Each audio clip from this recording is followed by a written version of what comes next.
A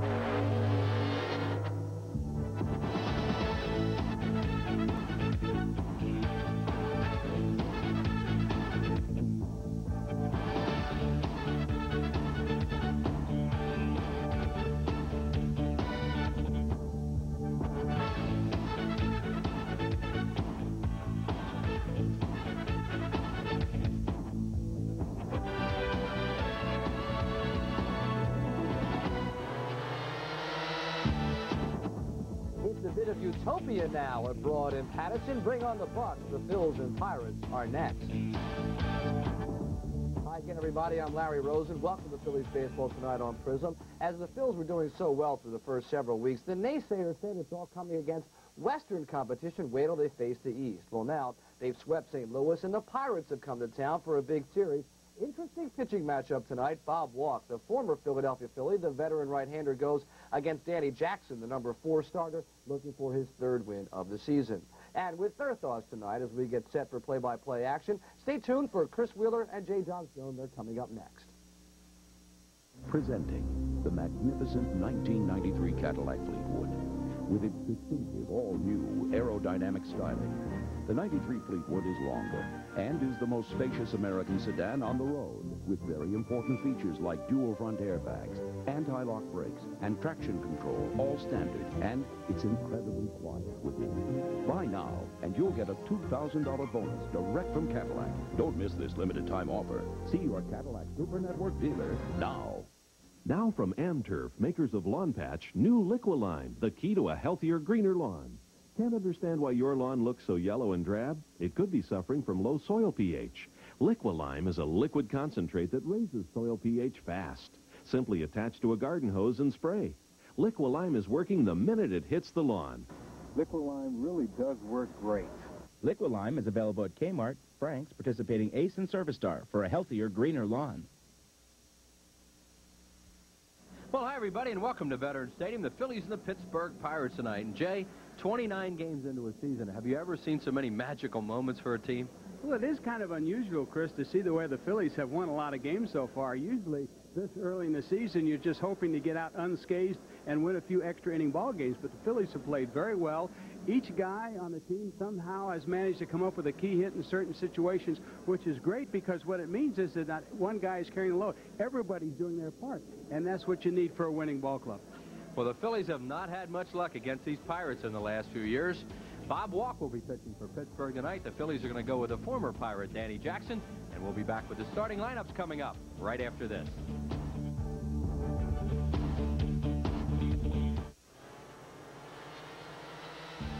Phillies baseball on Prism is brought to you by Budweiser, fresh, pure, natural, proud to be your bud. By your local Sherwin-Williams paint stores. The pros know F. Sherwin-Williams, a participating sponsor of Major League Baseball. By Mellon PSFF, the official bank of the Phillies. By Bella, Pennsylvania Yellow Pages, no other book can match it of Bella Company. By Texaco System 3 gasoline. In every grade, System 3 helps make a difference in your car's performance. By Coca-Cola. It's always Coca-Cola. By Cento Fine Italian Food. Trust your family with our family. By Pizza Hut. Call Pizza Hut Delivery now and have your pizza by the 4th inning. By Jiffy Lube, America's favorite oil change. And by Independence Blue Cross and Pennsylvania Blue Shield. Carry us for life.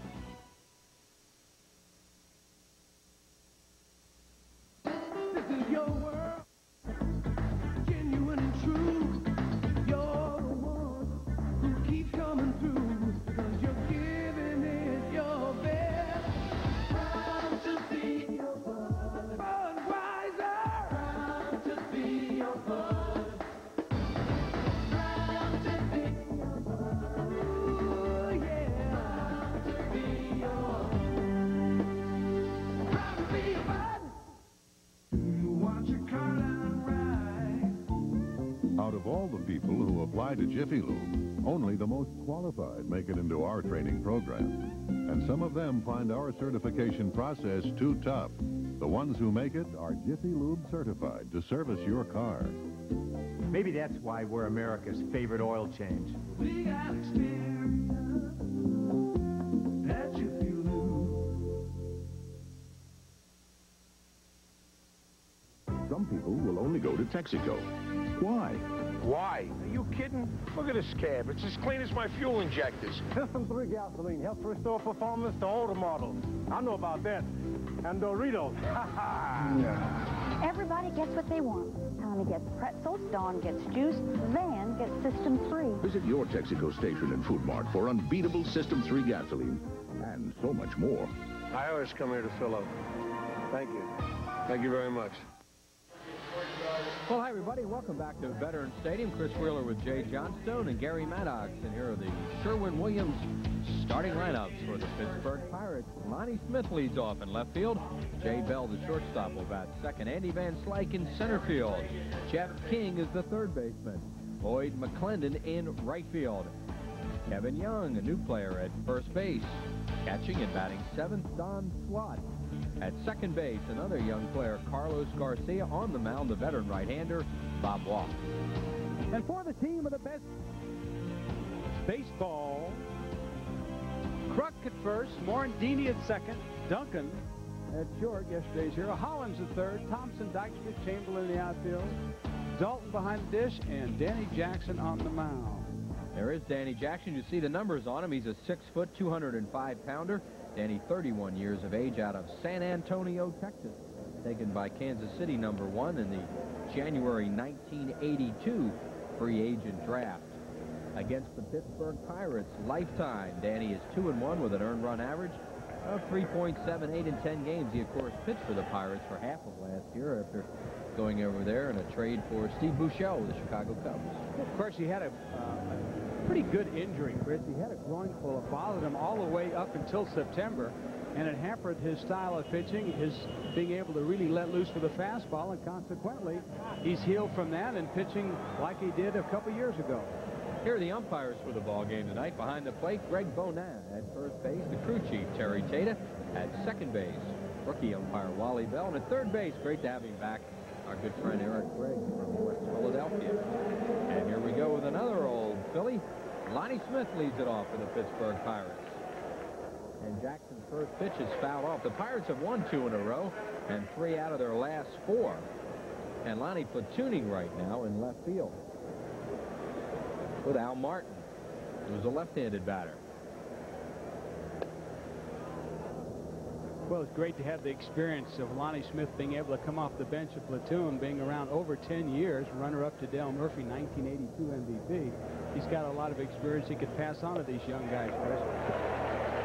And he's batting .314, Jay, in his last 9 starts playing out there in left field, batting at a .345 clip, 10 in his last 29 at-bats. 1 ball and 2 strikes on Lonnie Smith. And Danny Jackson using his slider early tonight. Misses with another one there, 2-2. Danny coming off a rough outing last time, losing 11-2 to the Giants on the 5th of this month. And the 2-2 pitch. Swing and a miss at a good fastball, and Lonnie Smith is gone. Jackson had 1 walk and 2 strikeouts in 4 1/3 innings in his last outing. Chris, he's got to use that good slider to set up the fastball, and he's got to keep the slider down and in. As you can see, the fastball, a little bit of movement going away from Lonnie Smith, but it was all set up by that good, hard slider down and in out of the strike zone. And here comes Jay Bell, who's been a hot hitter. He's hit safely in 7 straight at a .310 clip, batting at .322 overall. And Jackson gets it over for a strike. Lifetime, Jay Bell against Danny Jackson, a .455 hitter with no homers and a run batted in.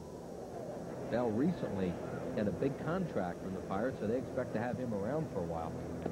Changeup, and a swing and a miss, 0-2. Jay Bell has yet to make an error in his first 28 games, and the Pirates have played very well defensively. Yes, they have. In fact, that big contract you're talking about with Jay Bell is due to the fact that last year he led all the Major League shortstops in assist chances put out, double plays, and a few other things to go along with that. So Bell off to another good start. Yeah, Jane, it was one of those situations where the Pirates have let so many guys go that I think they had to show their fans that they're going to keep somebody, and they certainly have rewarded both Bell and Andy Van Slyke. Well, that's the heart of your defense, the center field catcher, shortstop, and second base situation. The young kid Garcia taking over and showing that he has better range than the former Pirates second baseman, Jose Lee. So when you have good defense, and the Pirates do have good defense, as you mentioned, that's a significant part of the way you play the game. Hard to believe he has better range than Lean, as good as he was. Strike, 3, call. Jay Bell didn't like it, but he's gone, and Danny Jackson starts this game with back-to-back strikeouts. We'll pick up the pitch for you. Jackson lets it fly. It's that fastball on the inside corner. It had a little bit of movement. You see Bell kind of backing up. He thought it was inside, but it got a good part of the plate. And Andy Van Slyke, the batter, 6 straight for Andy, hitting at a 440 clip and 294 overall. Lifetime against Danny Jackson, 7 for 21 at 333. Strike call. Jackson getting ahead of the hitters. Jackson in that last outing against the Giants at Candlestick, it seemed like everything he threw at one point, the Giants hit it somewhere, and it was a base hit. And he only lasted 4 1/3 innings. 8 hits, 6 earned runs against Jackson. This is a little low. 1 ball, 1 strike to Andy Van Slyke with Jeff King on deck, a right-handed batter batting in the cleanup spot. There are Slick's numbers against left-handers and right-handers. It's not too left-handers, I mean, in different years. This year down a little bit at 244. He's really gotten a lot better against left-handed pitching. I'm going to tell you, he's probably one of the top 3 best outfielders in the National League. You look at the numbers he keeps putting up on the board, you wonder why St. Louis ever let this kid get away. I know they needed to make that trade for a catcher. Wow. Counts as a breaking ball. Well, Van Slyke hit a game-tying home run against the against the Expos on Saturday night at Pittsburgh. Pirates won that game in extra innings. And then he won the game yesterday in extra innings with a base hit off Brian Barnes in the 11th. So Andy Van Slyke had a heck of a weekend for the Pirates. 2-2. Little tapper right out to Jackson, who's a good fielder. And he throws him out, and Danny has a strong first inning. No runs, no hits, no errors, and nobody left on base. Phil's bat, bottom of the first, no score. Any professional painter will tell you that if you want results like these, you got to know the tricks of the trade. You got to ask Sherwin-Williams. Now, these are guys you can trust. They've got good paint, good price, good advice. Guaranteed. Want to know something? I didn't paint this house.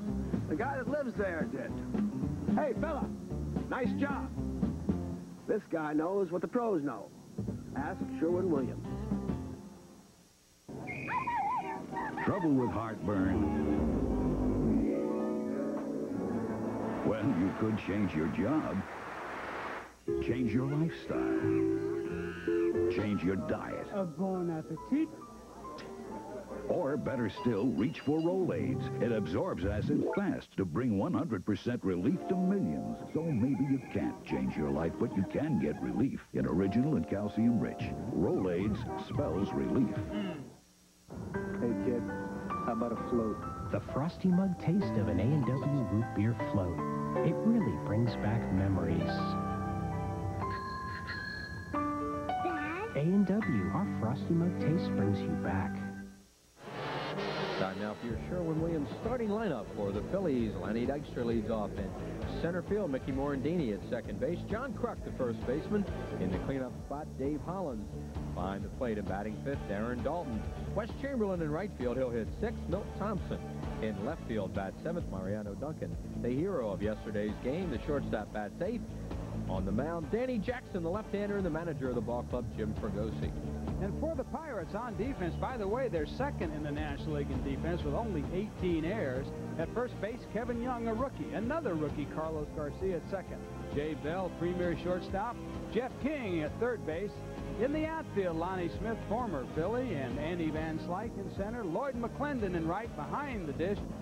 Don Slott, and on the mound, Whirlybird, former Philly, and a man from Moon, Bobby Walk. There he is, 6'3", 217 pounds. Bob Walk, now 36 years of age, out of Van Nuys, California. Phil's drafted him in June of 1976 and then traded him to the Atlanta Braves on the 25th of March of 1981 for Gary Matthews. And here comes Lenny Dykstra to lead it off. Dykstra batting at 233. He has had a lot of success against Bob Walk. A .424 lifetime hitter against Walk. 14 hits and 33 at-bats for Dykstra. Well, I guess Lenny's looking to improve his average a little more today. A lot of these Phillies left-handed batters have good numbers off Walk, who starts him with that big overhand curveball. Dykstra didn't like the call. It's over for strike one. It'll be Dykstra, Morandini, and Kruk to face Bob Walk. 3-2 with a 4.46 ERA. Walk making his 7th start of the year. Big batting, 286 against him. This is inside. 1 ball, 1 strike on Dykstra. To give you an idea, last year, Chris, Walk 10-6 with the Pirates, but right-handers only hit 218 off him for an average, but the left-handers creamed him at a 289 clip. Left-handers had a lot better view of that fastball coming from the three-quarter position. Phillies have had 5 straight left-handed batters coming at him, then Chamberlain, and then another left-handed hitter in Milt Thompson. Dykstra fouls it off the count at 1 ball and 2 strikes now on Lenny, who's hitting at a 304 clip in his last 10 games and batted .357 against these Pittsburgh Pirates last year. Walk's not going to dazzle with speed. He gets it up there 82 to 84 miles an hour, but he's got a fastball, a curve, a slider, and a change, and he mixes them all up, changes speeds on all of them, and he tries to nibble a lot. And he is one tough competitor. Actually, I think he's a better pitcher now because he's at the point of his career. He really doesn't care. He's more relaxed, and he knows that he's going to have his ups and downs in this game. Fouled out away. Fouled out of play, that is, down the left field line. If he gets knocked out of a game, he doesn't let it bother him. He doesn't take it home. He comes back and pitches just as good and hard the next time out. Right? Won game number 1 of the 1980 World Series as you look at the leaders in runs scored, or look at Bonds and Williams. And no, he's not here tonight. Barry Bonds. It seems funny not seeing him in a Pittsburgh uniform. Yes. At least the Phillies have seen him 4 times this year. I think the Giant fans are thankful of that, though. He really has set that team afire out there. Not only the team, but he's got the town and the fans buzzing and showing up in droves, which normally Candlestick Park sometimes is like a morgue during the middle of the week. Giants with a half-game lead over Houston. National League West, ball hit to the left field. Fairly deep, and Lonnie Smith has the beat on it. Waits, grabs it, 1 away. And Mickey Morandini, the batter. Morandini has a little hamstring pull in his left leg, and it's more nagging than anything. He thinks he can play through it, and the Phillies just hoping he doesn't make it worse because he's playing such great defense. See his average only at 210. But Morandini's swinging the bat, I think, a little bit better than those numbers indicate, and doing a good job in that 2-hole against right-handed pitching. There's Jim Leland setting the defense. And that pitch is over for a strike. There's the manager of the Pirates. And a good one he is, with Bill Verdon standing there beside him. Speaking of 1980, Verdon was the manager of the Houston Astros in that series against the Phils. You know, if Leland finishes anywhere above 3rd this year, they ought to enshrine him. Any manager that has to take 8 rookies and put them on his club. Usually an organization will try and fit 1 rookie in per year. They gave Leland 8 rookies this year and said, here's your club. Go to it. All he lost for Dre Beck and Barry Bonds this year. I mean, that's no big deal, among others. What the heck? I mean, that's not much of a loss. Here's Morandini whacking one off his foot.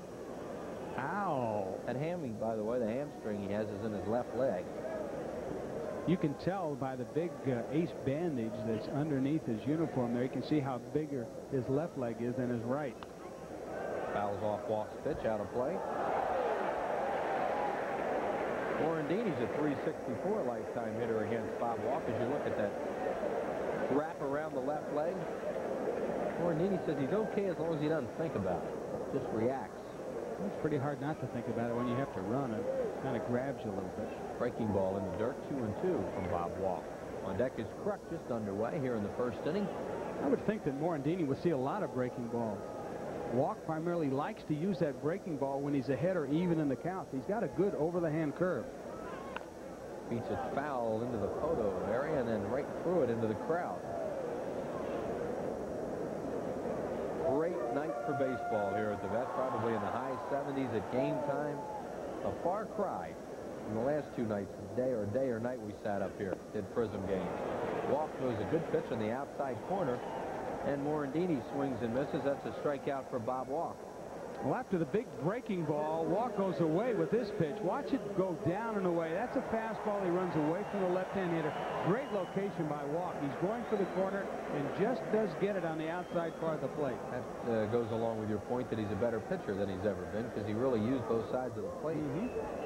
Kruk the batter. John at 309. Swings at a slider and misses. So far, we've seen the change, the slider, the running fastball, and the curve. John Kruk with a big hack there against Bob Walk. And Kruk lifetime against Walk, a 400 hitter with a homer and 5 runs batted. As I mentioned, a lot of these left-handed hitters have good numbers against Walk. That's probably why John Kruk went after that first pitch. He was guessing fastball, thought he'd try and come in on him a little bit, and really took a John Paul Bunyan type swing. 1 ball and 1 strike on Kruk with Dave Hollins waiting on deck. Breaking ball misses. Kruk has a 300 lifetime average against Pittsburgh, 324. One of 5 teams he's hit 300 or better against. Let's see where this pitch is. See how he tries to keep that ball down, the breaking ball? That's the difference between a good hitter and a mediocre hitter, because sometimes a left-hand hitter off a mediocre fastball that Walk has, 82, 84, will go after that bad pitch. But Kruk knows to lay off that pitch below the knees, and what he does here is he works into a walk. That's a great at-bat, even though it doesn't look like it. He looked kind of, he was hacking at that first pitch. He keeps his hands up. He looks for a pitch in his zone, in the strike area, and then if it's not there, he takes it. And Dave Hollins, the batter. Hollins is 0 for 4 against Walk in his career. He hasn't faced him that many times. Hollins just batting 191 in his career against these Pittsburgh Pirates. Steady, solid Dave Hollins. Batted safely in 9 out of his last 11 games. And the pitch is a breaking ball in the dirt. Good play by Slott. Don Slott, by the way, Sluggo as his teammates call him, #1 catcher now, everyday player for Pittsburgh since Mike LaValliere was sent packing a few weeks ago. There is Don Slott, the former Yankee. They used to have a platoon here with him and LaValliere, but now Slott is playing most of the games. Wait till you hear some startling facts I'll give you later about Slott, and you wonder why he's catching everything. 2 balls and no strikes on Dave Hollins with Dalton on deck. His numbers right now in throwing base runners out are only 30%, but you know, a lot of that depends on the pitcher. And the Pirates have some pitchers with high leg kicks. It takes them a long time to get that ball to plate, which really hurts Slott's ability to throw runners out, stealing second or third. Hollins tries to check and can't, and it's 2-1. Well, he has a very good move to first, and he's about a 1-3 to 1-4 to home plate, which is average or a little bit below. But the move that Bob Walk has, he usually saves it. He'll throw kind of just toss it over there, and then he'll use his quick move, and he can pick runners off. 2 balls and 1 strike is Jim Leland. Tells Don Slott what he might want him to do or not do. Kruk's not much of a threat to run in this situation. Now it's 3-1 on Hollins as Walk falls behind 2 consecutive batters with Kruk on at first and 2 outs. Now Hollins has got to tell himself right in this situation, I'm looking fastball all the way. If it's anything else, I can give up a strike and take it. See, Slott set himself up outside. He got the fastball, but it was running away from him. And he fouls it off the left side. So now Kevin Young, the first baseman, will probably play off. Kruk will be off on the pitch, 3 balls and 2 strikes. There's Young starting to move away, making sure Walk knows that he's backing off the play.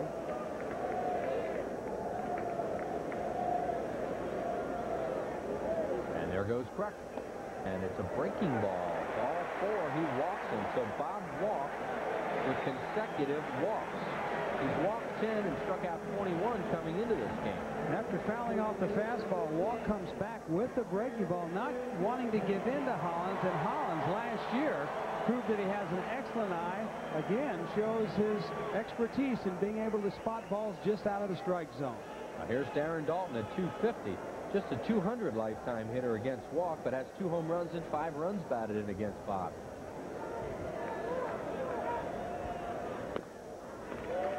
Outside ball 1 on deck is Chamberlain.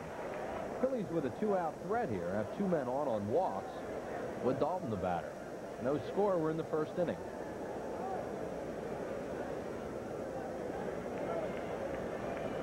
1 ball, no strikes to Dalton. Missed out. No, it's on the outside corner. 1-1. 27 pitches already for Bob Walk here in the first inning, as Dalton thought that was a little outside. There's Kruk, the runner, on at second base. See, those 2 walks are the difference, what could precipitate a big inning rather than players swinging at pitches out of the strike zone. Last year, Hollins was 76 walks, and now Dalton comes up, the guy who led the National League in RBIs last year, and with 2 outs, he's got runners in scoring position. You never know, but if you got guys that swing at pitches out of the strike zone, you usually end up going 1, 2, 3, or you don't get that good pitch to hit. 1-2 to Dutch Dalton. Bounces up there, not far enough for the base runners to advance. The slot makes another good play. He has thrown fastball, curveball, slider to Dalton. He is really mixing them up. And here's Slot battling this breaking ball in the dirt. Slot gives credit to Pat Corrales, former Philly manager and player and everything else, because when Corrales was a coach with the Yankees under Dallas Green, Corrales took Slot out every day and practiced with him before the game about 2 to 3 o'clock. And since then, of course, when Slot came over to the Pirates in the National League, he became a pretty good catcher. Rip foul, look out, folks. Oh, did he hit that foul? Darren Dalton rips a 2-2 pitch out of play. He's tied for the league lead in walks, 28 of them, and among the leaders in home runs, 6, and on-base percentage at .432. He led the Phillies with 11 RBIs against the Pittsburgh Pirates last year. Trying to pick up an early one here. There are those numbers on Dalton. 2 balls, 2 strikes, 2 outs, 2 men on base. Ball 3 inside, so they'll be off and running. Well, twice now he's come with the inside pitches with a count 3-2. Usually, Walk will try and go away with either a running fastball just out of the strike zone or right at the knees on the corner of the plate. Off-speed pitch, and he fouls it off. Dalton thinking he might get a fastball and didn't get it. Neither did Hollins. 3-2. Oh, that's a situation where you got to look fastball on this guy, even though he has a good curveball. Well, now he's showing him the curveball 3-2. Let's see if he'll come back with it or go with a fastball.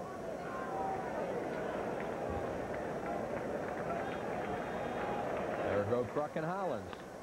Hit the deep left field, but right at Lonnie Smith. He was positioned perfectly. Right at Smith for the final out of the inning. Phil's in the first. No runs, no hits, no errors by the Bucks. They'll leave 2. Through 1, no score. Bert sells balloons. Bob sells balloons. Bert sells wacky gifts. Bob sells wacky gifts. Bert delivers. Bob delivers. So if Bob's got everything Bert's got, why Bert's busy and Bob's not? Now, do you suppose Bert's got a big color ad in the book 9 out of 10 people use? The genuine Bella Pennsylvania Yellow Pages. 9 out of 10 use it. No other book can match it. A Bell Atlantic Company. While you're enjoying some of the comforts of home, remember, your home can give you lots of other comforts. Like a way to consolidate all your bills and loans. Mellon PSFS Home Equity Loans. While you're enjoying some of the comforts of home, remember, your home can give you lots of other comforts. Like a college education. Mellon PSFS Home Equity Loans.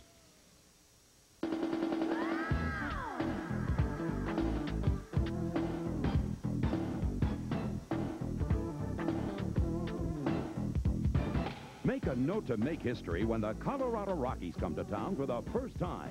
Friday, June 4th, Saturday, June 5th, and get a big beach towel free 1:35 Sunday afternoon, June 6th.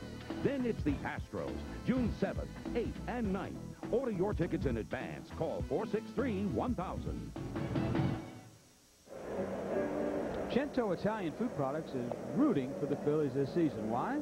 Well, for every Phillies home run, Cento will donate $200 to the Philadelphia Child Guidance Clinic. In fact, they've already donated over $3,400 this year. And you can find any Cento products in all supermarkets. Jeff King, the batter, will be King, McClendon, and Young. There's Larry Christensen here at the ballpark tonight. He's up here in the booth visiting us.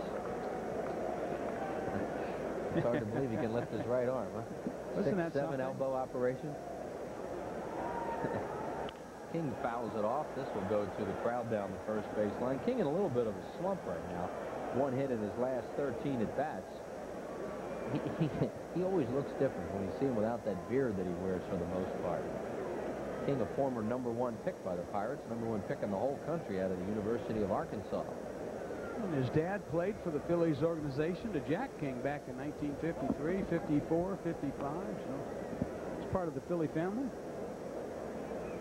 And Jeff batting in the 4-hole for Jim Leland, playing at third base. Jackson is throwing a lot of sliders tonight, which can be a very effective pitch for him. And he likes to work right-handed hitters inside. And of course, you know what Jeff King will be noted for as he goes down in the history books for all forever. And that's hitting into that unassisted triple play by Mickey Morandini last year. In September. And Morandini, appropriately enough, throws him out for this one.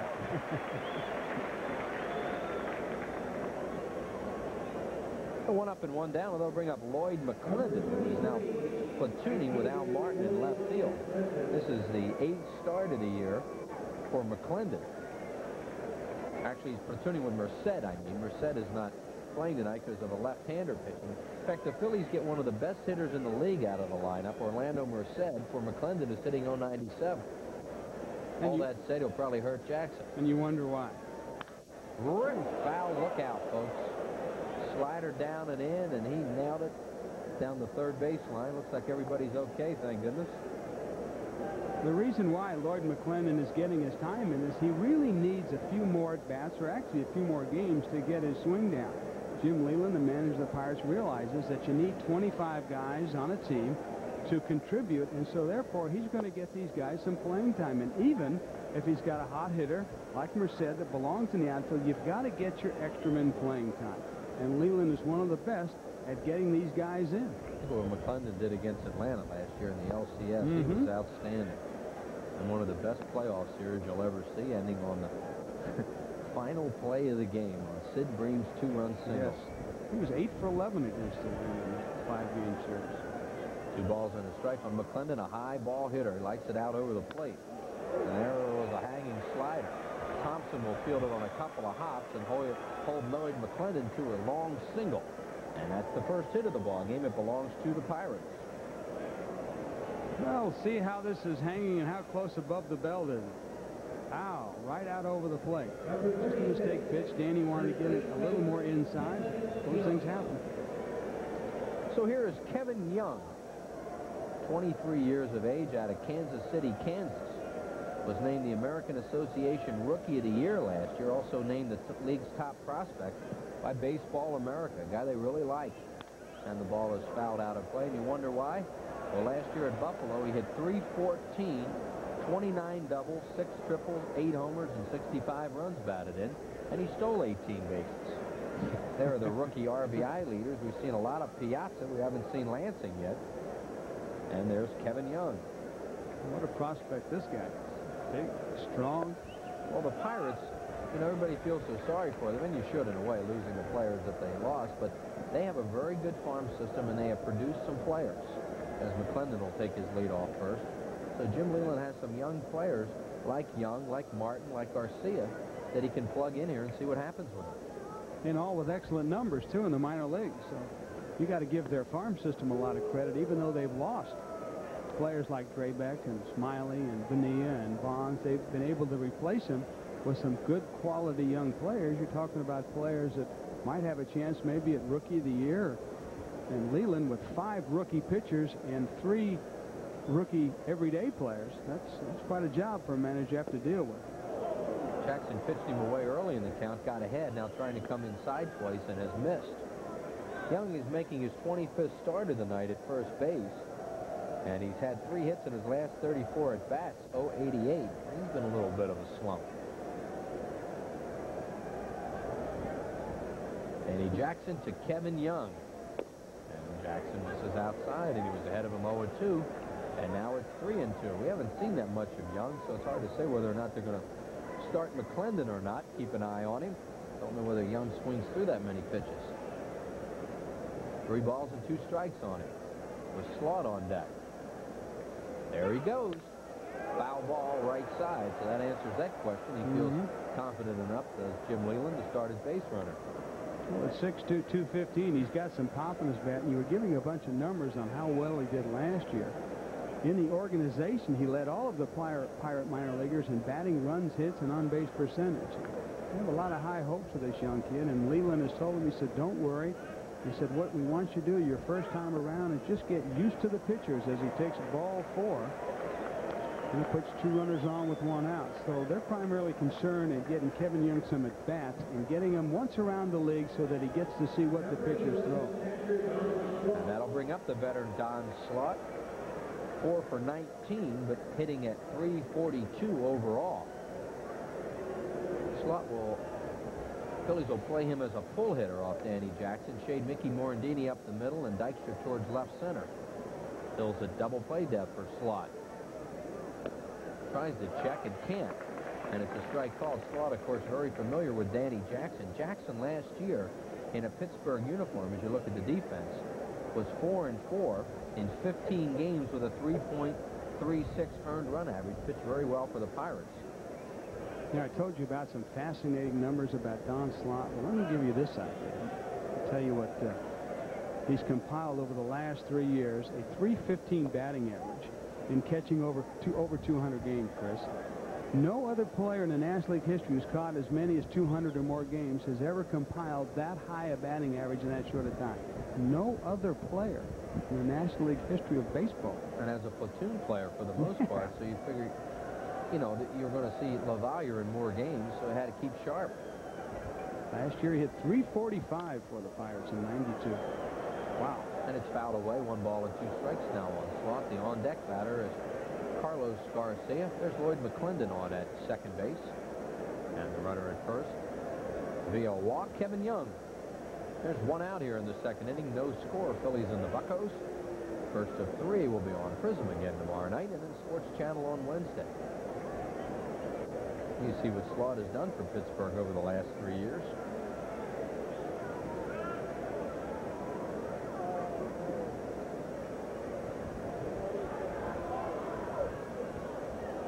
And you would Jackson, a long time, and Slaught got time, and Jackson just didn't throw it.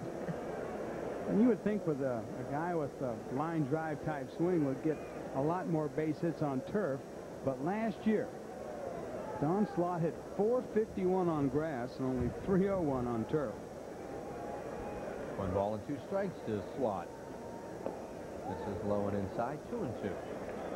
And it makes you wonder why he didn't get traded to a stadium with grass, you know. 451 on grass fields in the National League. Not a guy who runs real well, obviously, since he's a catcher. The count is 2-2 on Slaught. There go the runners, and it's fouled off. So Jim Leland starting the runners on a 2-2 count, and McClendon will return to second and Young to first. Trying to stay out of a double play that way and figuring Slaught will not strike out into a double play. There's Jimmy Leland. Well, I'll tell you what, you think of what he's been through the last 3 years, the excruciating losses, how close the Pirates have been to the World Series, and he ever handled it with class. That couldn't have been easy, what he went through last year. 1 out away. 1 strike. Yes, 1 out, 1 strike. Slaught with a line drive and a base hit. They weren't running then, and they will hold him. Whoops, Young took the big turnaround second. Kruk throws back, and he just got back. Boy, Young thought that the runner was going to go from third. McClendon, he didn't, and he just did get back, and they're loaded.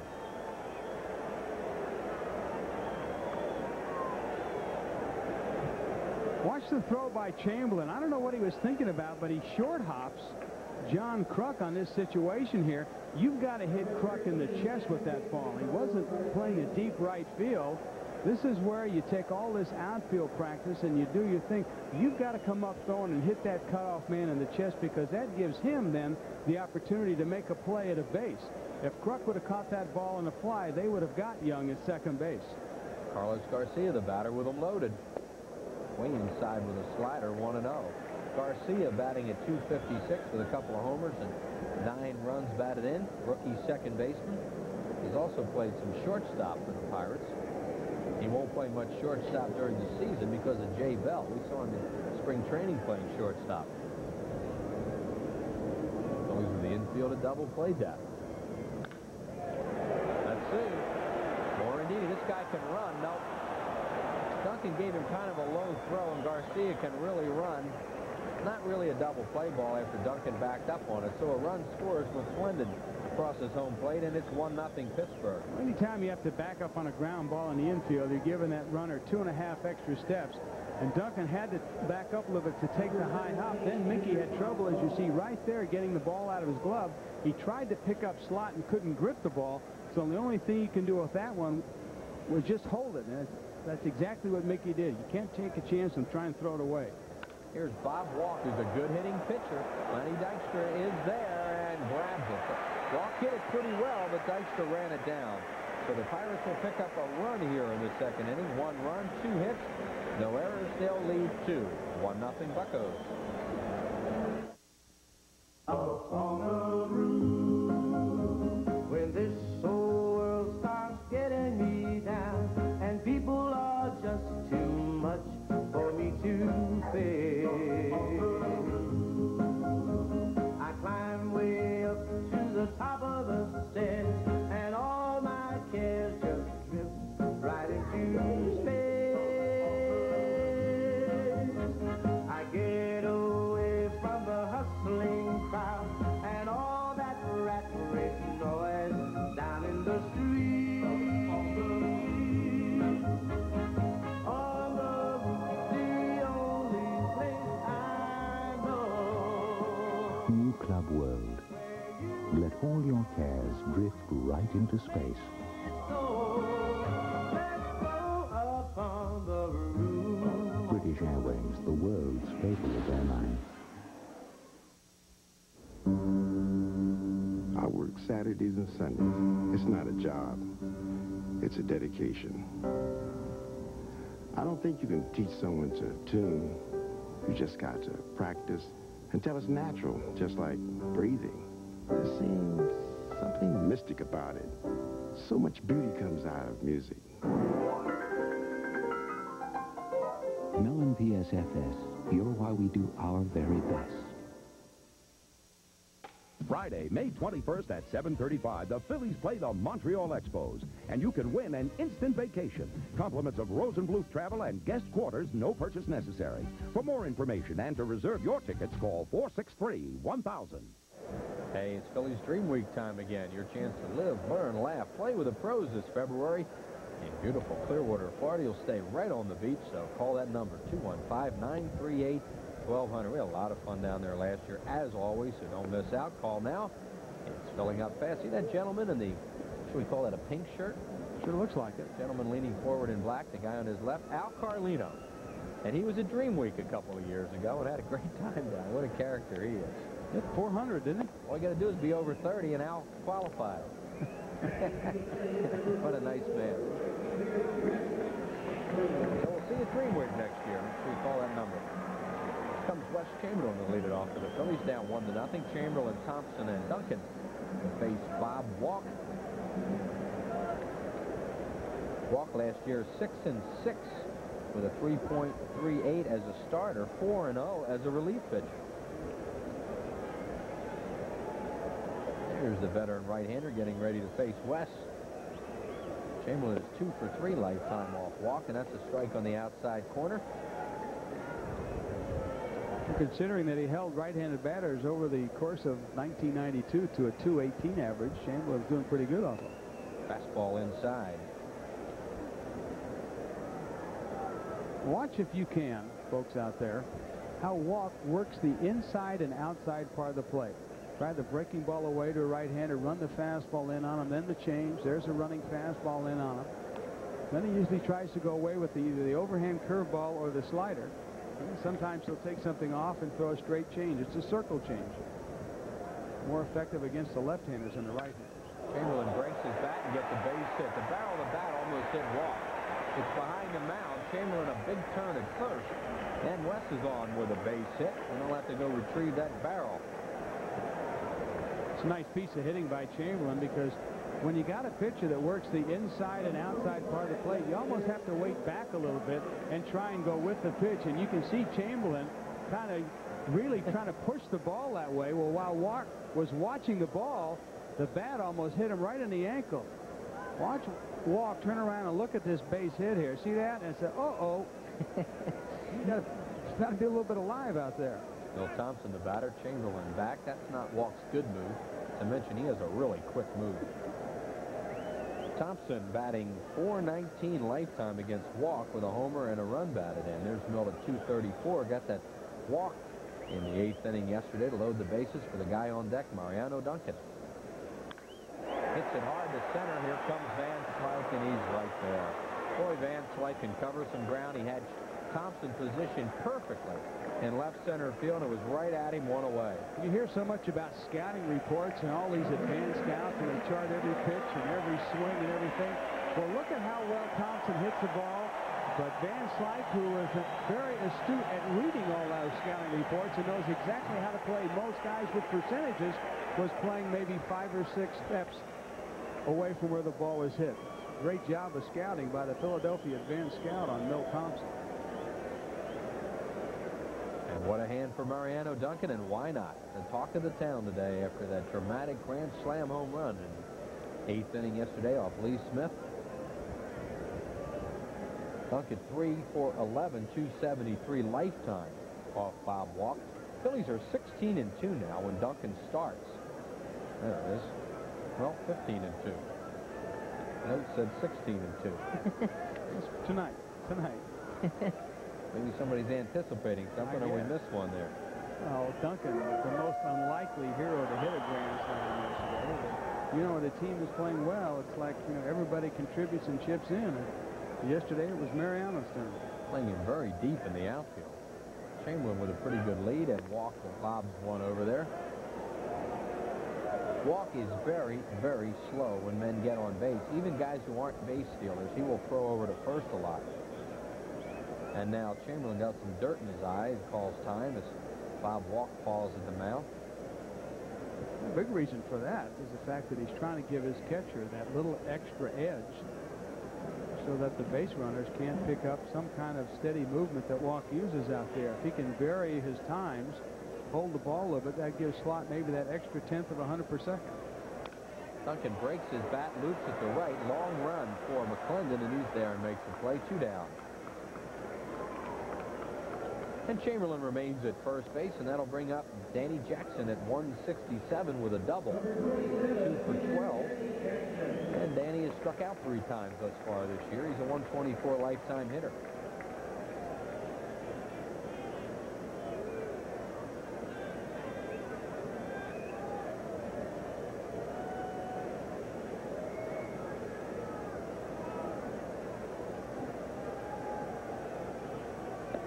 Pitch outside. They'll shade Jackson towards right center with 2 outs.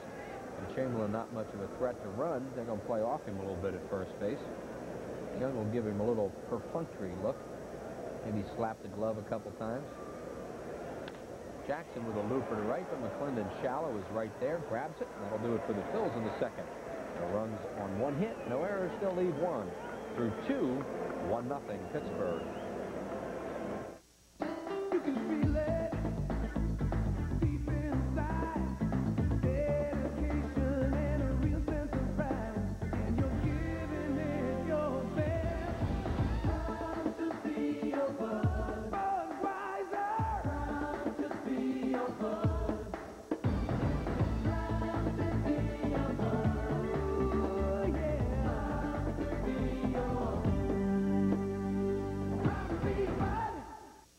When you win the Pennsylvania Lottery's Cash 5, you'll get all the cash all at once in one lump sum. It's called taking your lumps. Cash 5. All the cash all at once. When you win the Pennsylvania Lottery's Cash 5, we'll give you all the cash all at once in one lump sum. All you have to do is pick it up. Cash 5. All the cash all at once.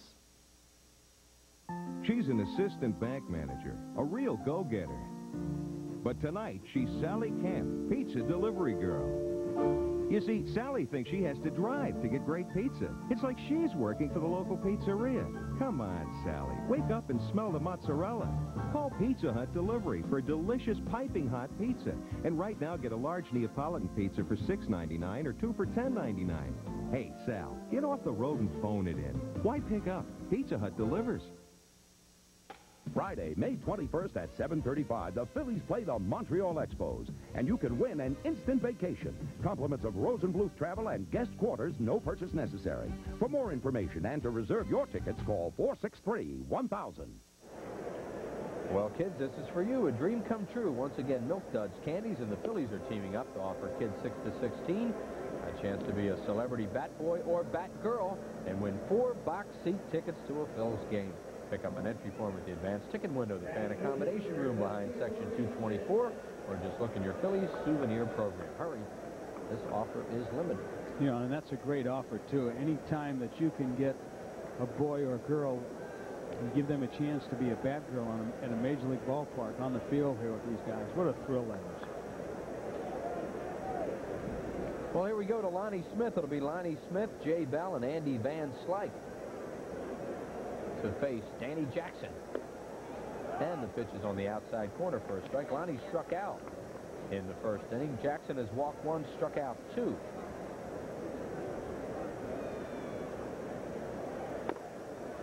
What are the chances of 2 guys named Smith playing on the same Connie Mack baseball team and not being related? Huh? Slim. Yeah. Ozzie Smith and Lonnie Smith both played on the same Connie Mack team way back when. Both of them coming from Los Angeles area. Yep. Lonnie hits a line drive to right. Chamberlain is there and flags it down 1 away. Well, Chamberlain might have had a little trouble with the lights. He kind of caught that ball very close to the vest, so to speak. Smith going inside out on a pitch it was down. And you see Chamberlain coming over, and all of a sudden he catches it right there and kind of turns his head a little bit. Maybe that ball did get in the lights a little bit. And Jay Bell, the batter, he struck out his first time up. Jackson gets a strike call. I'd like to send best wishes along to my Uncle Joe Palladino in Runnymede, New Jersey. A little bit under the weather, and I hope Joe feels better real soon watching our Prism telecast tonight over in Runnymede. Last year, Bell almost 100-point difference in facing right-handed pitchers versus left-handers. Last year, he had 328 against left-hand pitchers, only 324 against the right-handers. Used to bunt a lot in that 2-hole. Used to bunt a lot, but you know, the reason he doesn't bunt as much is because they haven't had a leadoff man for the last couple of years. He's hitting the ball so well, too. 2 balls and 1 strike now on Jay Bell with Van Slyke on deck. Jackson misses wide, 3-1. And another reason he's been asked to assume a little bit more leadership role since he's starting to come of age, and so they don't want his they don't want him bunting to get on. They want him to swing the bat. That's a little one-sided, huh? Wow, if you go by now, it is. I guess back then they just thought he was kind of just nothing but a bunter. Tries to check. They ought to appeal that. And it's a strike. I thought he swung at it. Terry Tata says, go on back, Jay. And Bell goes all the way down to first. And he's just standing there with his hands on his hips. Well, we show you the swing, and you make up your own opinion. Jay Bell thought he held up. If he goes across the plate, it's a strike. Anytime the head of the bat goes across the plane of the plate, it's an automatic strike and will be called. And you saw right there the bat head did get out in front of the plate. I'll tell you, if he checks on this one, he might as well just head for the dugout after doing that to Tata. 3 balls and 2 strikes. Fly ball, shallow center field. Chamberlain and Dykstra there. Lenny the play. And there are 2 away. Terry Tata gives Jay Bell a long look as he circles first base and now heads for the Pittsburgh dugout. 2 up and 2 down for Van Slyke, who hit a little comebacker to Jackson his first time up. Last year, Van Slyke had a terrific year. Hit 324, 14 homers, 89 RBIs. He was second in the national batting race with Gary Sheffield. Sheffield beat him out. He won his 5th straight Gold Glove, 2nd straight All-Star selection. There's an easy ground ball to Morandini, who grabs it on a big hop and throws out Van Slyke. 3 up and 3 down. No runs, no hits, no errors, and nobody left. Appropriately enough, Time now for a Phillies profile. And tonight, Larry Rosen visits with Mickey Morandini.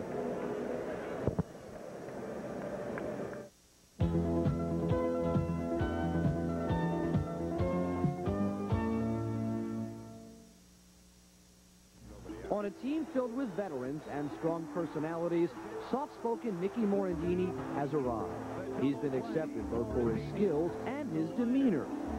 Morandini showed remarkable courage a year ago, abandoning a lifelong hitting style for a new approach, a larger, heavier bat, choking up and using the entire field. The hitting style may be different, but the man holding the bat is not. I'm real comfortable. I'm sticking with the big bat, choking up, and, you know, just because I added some weight doesn't mean I'm a power hitter. I'm still working on hitting the ground balls, using my speed. I would like to hit a lot more doubles this year, but I'm not going to hit many home runs. I'm a type of guy that's got to go out, do the little things, move Lenny over, get those guys in scoring position for the thumpers behind me, steal some bases and things like that. So the way I play the game is not going to change. Sunday, May 23rd, it's Equipment Bag Day. It's in a terrific equipment bag. It's full size with red and blue handles and the Phillies logo. It's for all children 14 and under, compliments of Super Pretzel. And it'll be a great day to bring out the family. So make your plans early if you can. Call to order your tickets easily by phone or stop by any one of the many local Ticketmaster locations. Here at the ballpark, you call 463-1000 for those tickets. And it's a great looking bag. Happy birthday tonight to Gladys Berger, 90 years of age, and to Jackie Ray. We don't have a age on that one. There's some fans in the stands. You know those people who probably shouldn't use their names, right? Those are players' wives.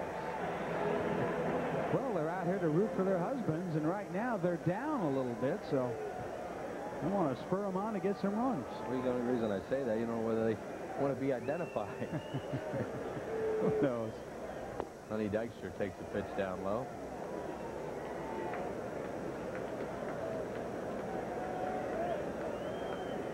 Happy birthday also to Helen Ignis of Philadelphia, a very devoted Phillies fan. Sonny with a ground ball right to the first baseman Kevin Young, who steps on the bag, and Dykstra is retired.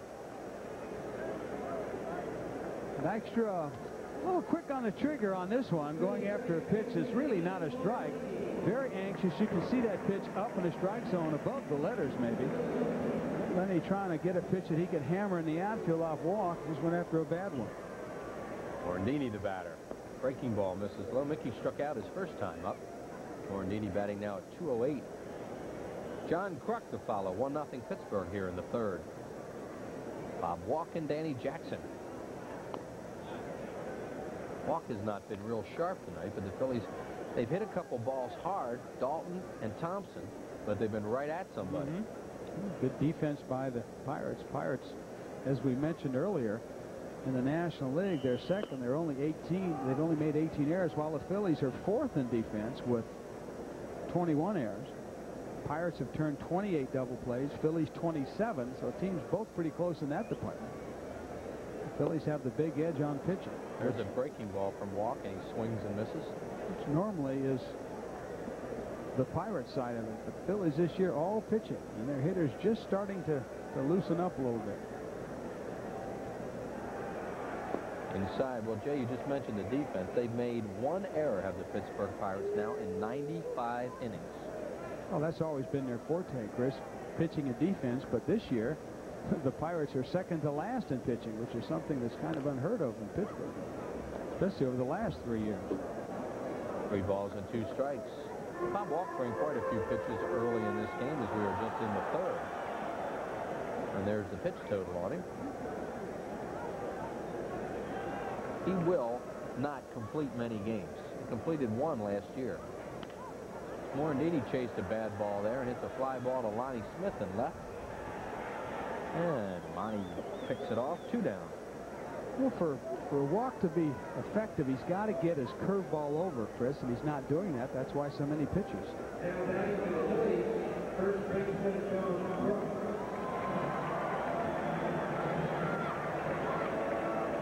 Here's Kruk, who walked his first time up. Kruk batting at 309. with 5 homers and 17 runs batted in. Walk misses again. He's been ball one on almost every hitter. It's that nibble, nibble, nibble. He knows Phillies are a hot-hitting team, catching a lot of breaks. He's not going to give him much to hit at if he can help it. Oh, he never does. There's a ground ball to Garcia. Up and over to Young. And that'll do it. Phillies going in order here in the 3rd inning. No runs, no hits, no errors, and nobody left on base. Quickly through 3, 1-0 Pittsburgh. You can feel it deep inside.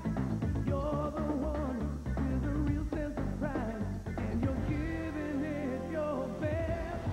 Proud to be your bud, Budweiser. Proud to be your bud. Proud to be your bud.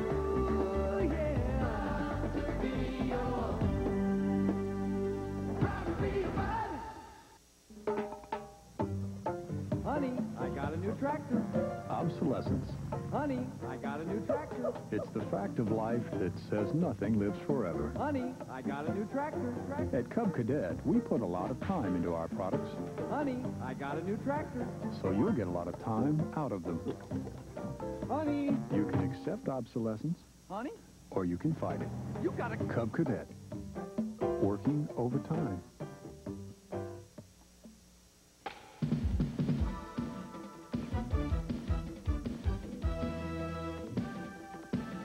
Seven big games are coming up. First, the Expos. Thursday, May 20th. Friday, May 21st. Instant vacation night, Saturday, May 22nd. And Sunday afternoon, May 23rd, when all kids 14 and under get a free equipment bag. Then it's the Mets. Monday, Tuesday, and Wednesday, May 24th, 25th, and 26th, all at 7:35. Call 463-1000. Well, hi, everybody, and welcome back to the Vet. Gary Maddox joins us. How's this Phillies team looked on the outside, Pete? On the outside, looked very good. In fact, I'm getting a lot of credit. Oh, you guys are really doing well and everything. I'm hearing that everywhere I go in the city. But I think this destiny thing is playing a big part in this. I mean, you look at the Phillies overall, the starting lineup, not many guys would be voted on the All-Star team. No big numbers by anybody, but, you know, getting the job done. Team effort, as they say, the old cliche. Strike call to Jeff King. It'll be King, McClendon, and Young, 3 right-handed batters to face Danny Jackson. Here in the 4th inning, it's a 1-0 Pittsburgh lead. Chris, I was sitting home with my oldest son yesterday. He's home from college, and he said, the bases were loaded. He said, what do you think? What do you think, a grand slam here? No. I said, well, look who's on the mound there. You see the total pitches so far for Danny Jackson, 21 balls and 29 strikes. What you see, I hit off this guy. Yeah, and I'm looking at, I'm saying, well, I don't know about a grand slam. You got the all-time leading save guy. He's got a 0.90 ERA right now. It doesn't look good. And sure enough, first pitch, see you later. Out of here. And there he is, Mariano Duncan. 1-2 now on King, who hits a long drive to deep left field. Thompson has room at the warning track and makes the play, 1 away. You can tell that's the kind of pitch King likes to go down and get. He just missed hitting that ball out. Looks like a little down and in slider. Yeah.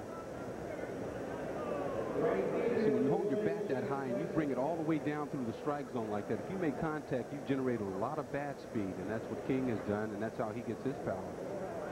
Here's Lloyd McClendon, who came into the game batting at 0.97, single to left, scored the Pirates' run in the 2nd inning on an infield out RBI by Carlos Garcia. Well, this pitch is low, ball 1. I was surprised he didn't try and test Wes Chamberlain out there in right field. They held him at 3rd. Could be 2-0. You know, I would think that you would have to run on Wes in that situation and make him throw you out. Fouled away, yeah, and Young thought that he was going to try and score, and he had come around 2nd, and they had a play on him. Right. That's no excuse for Young, though. You have to watch the guy in front of you to see what he's going to do. There's Wes. Wes Chamberlain has done a good job in right field. He is obviously so much more comfortable there than in left. See, when you're playing the outfield, one thing you try to get your players to do is to play in shallow so that if there is a ball hit in front of you, it makes it a tough decision for that third base coach. If you're standing there with the ball already because you're playing shallow, then it makes them hesitant to send that runner around third base, and I think that's what happened. And they had been running on the pitch prior to that. Were not running when the ball was hit. by Don Slott. 2 balls and 2 strikes as Jim Fregosi looks on. Very relaxed at this point. Kind of enjoying the evening. Has the hat back. Good job he's done with this club. Deep to left center field. This ball is really nailed, and it is caught by Milt Thompson. The ball died out there on the warning track, and Thompson ran it down 2 away. Well, you know, Jackson likes to try and get inside. This time he gets in just enough to keep the ball in the ballpark there. But Milt Thompson, a good play to run that ball down. Phillies have just been playing outstanding defense, especially in the outfield this year. Okay, you'll see Milt, he's keeping his eye on it, and he watches it all the way, but he's not sure about the fence, so he's going to jump, make sure he doesn't run into it, and then comes down and that was a nice play. Yeah, had almost 2 steps before he got to the fence. Right. When you run a long distance, you have trouble judging that fence. Kevin Young hits it to right field. Chamberlain got a good jump. He's there, and that'll do it. 3 balls to the outfield, and 3 out here in the 4th inning. No runs, no hits, no errors, nobody left on base. A good one. Stick around. 1-0 Pirates. When you were a child, you were told we're all created equal. But now that you're a little older, you see things a bit differently. The new Lexus GS Luxury Performance Sedan. It's roomier, quieter, and rides smoother than cars costing thousands more.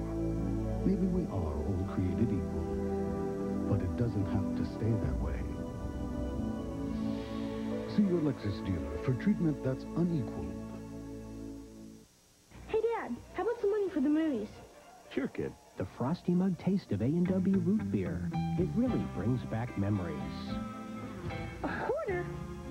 Get some popcorn, too. A&W, our frosty mug taste brings you back.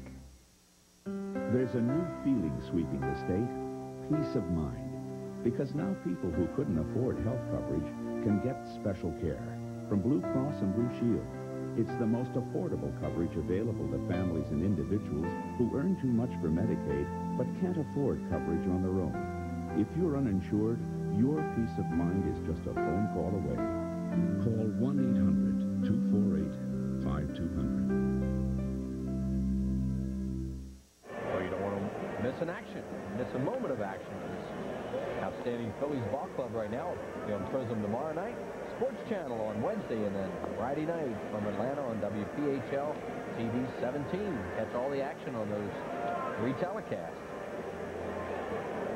Oh, okay. That's a shot of some of my guests. The 2 ladies that are sitting up there talking, not watching the monitor, and the guy sitting in front of them. People from Maryland come up to watch a little bit of what our ballpark is like. They, they have Camden Yards down there and spend a lot of time. But there's a look at the Phil's bench, and Danny Jackson might have thought this was a home run, Gary. Yeah, he knows he made a mistake, but got away with it. Look at him watching it all the way. Stay in the yard. On certain nights, that ball can carry, but I think he got in on McClendon just a little bit. And there's his best friend. There's Jackson's best friend right there, Milt Thompson. That might have been a home run yesterday, the way the ball was carrying to left and left center. Hollins, the batter. Dave also walked in the 1st inning. And then he and Kruk were stranded when Dalton hit a line drive right at Lonnie Smith and left. Phillies have hit a line drive at Smith and a line drive at Andy Van Slyke.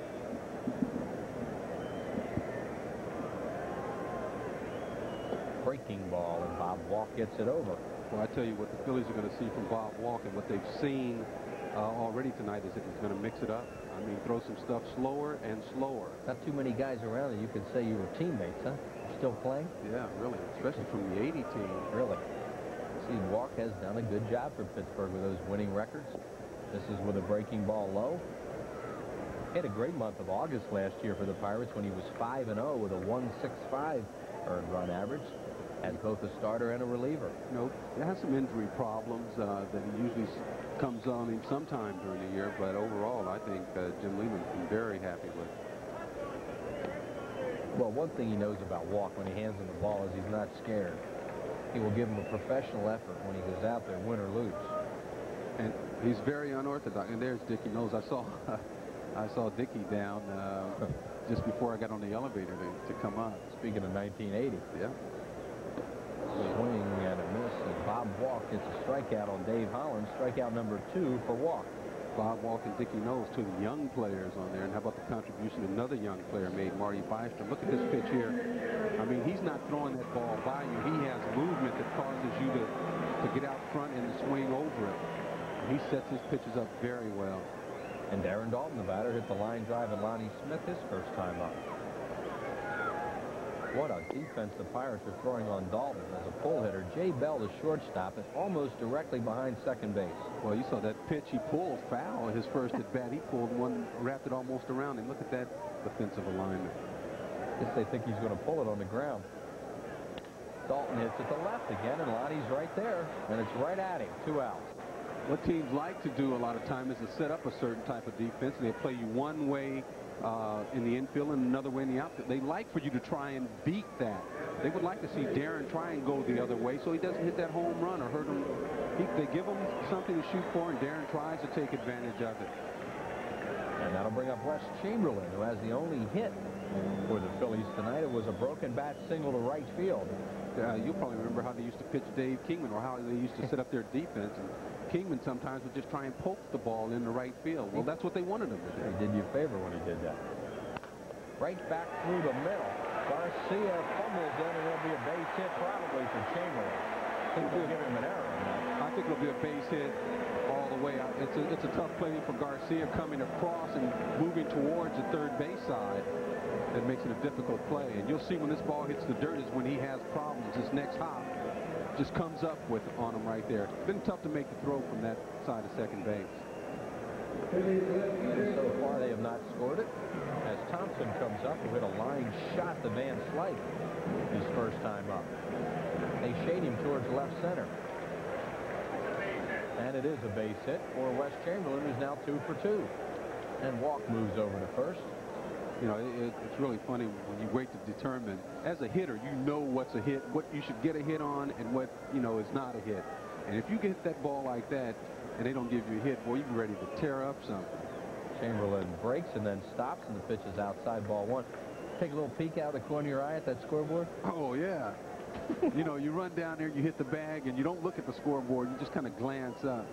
There's Wes right there. I think he's going anywhere, but he took a pretty big jump off there. There he goes. And Slott's throw is low and into center field. Chamberlain doesn't see it. Van Slyke backs up well, and he'll stay at second. That's a stolen base for Wes Chamberlain, his second of the year. Well, I guarantee you, if Jim Fregosi had seen Wes Chamberlain make that same move, he would have pitched out. And so would someone like a Roger Craig, who looks for movement. And there you'll see the pitch, and Wes this time takes off. I thought he made that so obvious that he wouldn't go. Right, you thought it was so obvious that it was a bluff, right? But jump up in the air like that. I think he's just a little late. That's Bob Walk being deceptive in his delivery. He could have quick pitched or anything. Thompson takes a breaking ball over for a strike, and now it's 2-1 with Duncan on deck. Base is open. Thompson is worn out. And Bob Walk. We know that Jim Fregosi calls a lot of the steals. He puts it on, and the Phillies' success at stealing has been so good because he's been able to pick the moments that he wants his base runners to run. And I think Bob Walk is a guy, if you can get a jump off of him, you're going to run because he has such a slow delivery to home plate. Last year, Gary, 19 out of 24 against Bob Walk, as you see the career numbers for Noel Thompson against Walk. That's a 79% success ratio for base stealers last season. Right, you got to send them. 2-2 now on Thompson with Chamberlain at second. And even though they're sitting on a 6.5 game lead, you don't let up at all. That's a balk. And it's almost impossible to balk to second base with a guy on second. Well, take a look and see what Walk does. There's Chamberlain leading off. Walk is on the rubber. See if he moves his hands and then doesn't step off. Yep. Well, that's no.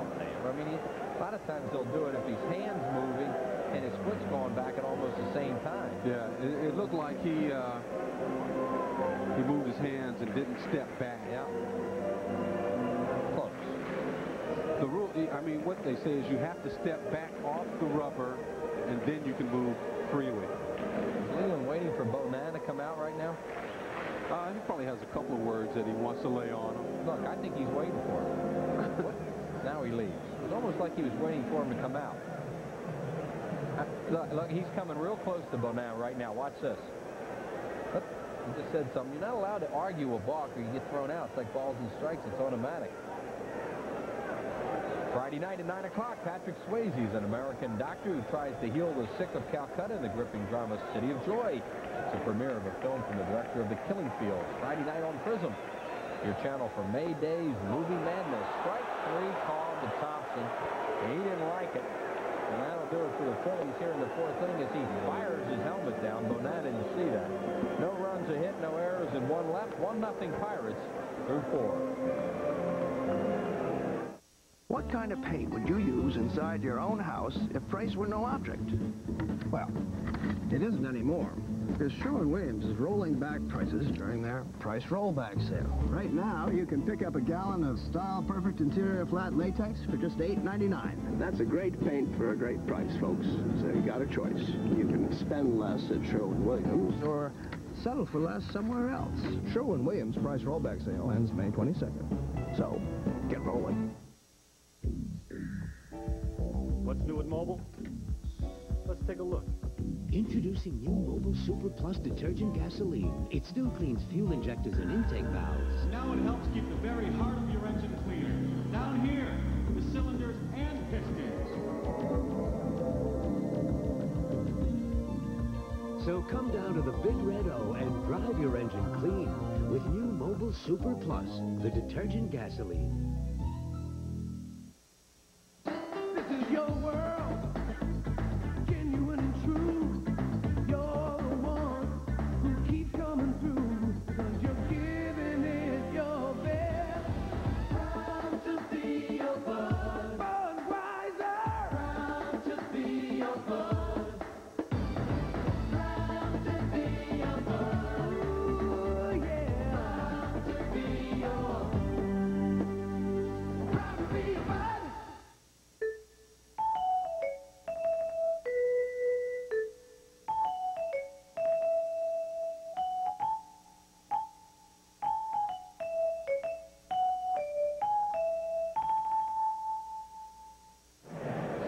Here's a pitch that Milt Thompson took for a called third strike. I think it's too close to take in that situation, but you see Milt, he's firing his helmet down, and Milt's the type of guy that doesn't really do a lot of that. I think it's more because he was fooled than the fact that he was mad about the pitch. Well, here is Don Slott, who fouls one into the stands right field side. Slott single to right his first time up. It'll be Slott, Garcia, and Walk, the 7, 8, 9 hitters in the lineup. 1 run, 2 hits, no errors. Pittsburgh, no runs, 2 hits, no errors for the Phils. Bob Walk and Danny Jackson.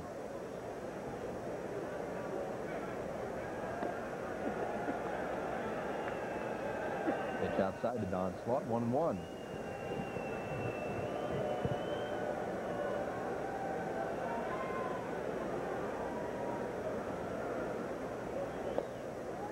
Philly shades Slott a little bit towards right center because he will do that. Now that he's ahead in the count, 2-1, Dykstra's moving the other way.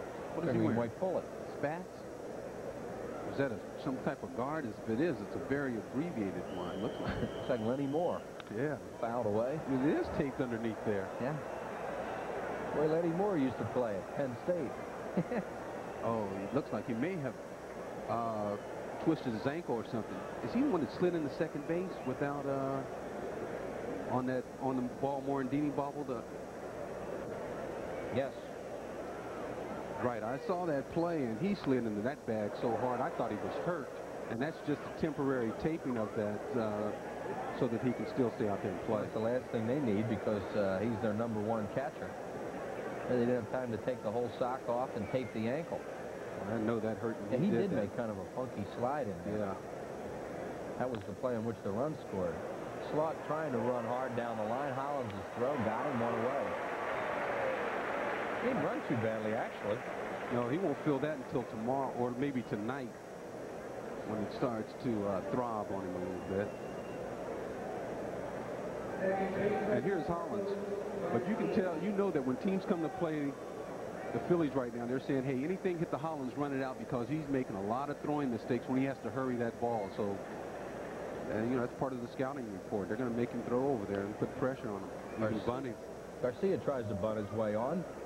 Garcia hit the ground ball to shortstop that Gary was just talking about, not a double play ball, and flipped to Morandini. The Phillies got an out on the play on slot and a run scored, McClendon, and that's the only run of the ball game thus far. Chris, you talked about the play where the runner slid into second base. Have you heard anything about those breakaway bases they're talking about doing? Yeah, I've heard about them, but I can't picture a bag breaking away when you slide into it. I mean, it used to have those in Little League sometimes, and they would slip out of the belt all the time that was in the ground. I know if there's anyone that knew anything about it, you'd be up on it. I don't know any more about it than you do, except that I've heard that they're talking about it. Well, they did that in hockey a few years ago with a goal now flies away. Tomorrow's pitchers, Ben Rivera will pitch for the Phillies. Ben got a little outing in Florida last week. And there's Dave Otto. He used to be in the American League. Phillies have not seen him yet. Swinging a foul tip held on to by Dalton. Strikeout number 3 for Jackson, his first since the first inning. Danny Jackson, not afraid to go in, feels that he has to make a living in there. And we'll throw that slider down and in. And that'll bring up Bob Walk, who's a good hitting pitcher. Has a career home run, and it's off Danny Jackson. Well, you saw his first at bat, he hit the ball pretty good, and then he had to do some running to track it down. How about he's currently tied with teammate John Candelaria for 3rd place among active pitchers in career RBIs. They have 48. Doc Gooden's number 1 with 55. Rick Sutcliffe, who will not be adding to his total, with Baltimore, has 54 of them. And Sutcliffe spent some time in the American League, Cleveland and in Baltimore. But I remember him, left-handed hitter. He could swing it. There's Orlando Merced, who's one of the top hitters in the National League. 373. Why isn't he playing tonight? Because he doesn't swing the bat very well right-handed. And the Phillies have a left-hander on the mound, so as a result, Merced is not playing. McClendon is. And McClendon has singled and scored the only Pirates run. That's the way they used to do everything for the last 3 years of Pirates. There was Orlando Merced. Got his James Worthy goggles on. They look better in Sabos. 1 ball and 2 strikes. There's a candy man, John Candelaria. He's on the DL. Well, I tell you, when he used to pitch for this ball club, it was he was tough to see. He was a starter then. Walk hits a ground ball to Morandini on a big hop. Mickey has it. Walking to first. Bob Walk looked like he thought Kruk was going to flip in the baseball. He'll wait for it later. 3 up and 3 down. No runs, no hits, no errors. Nobody left. Quickly to the bottom of the 5th. 1-0 Pittsburgh.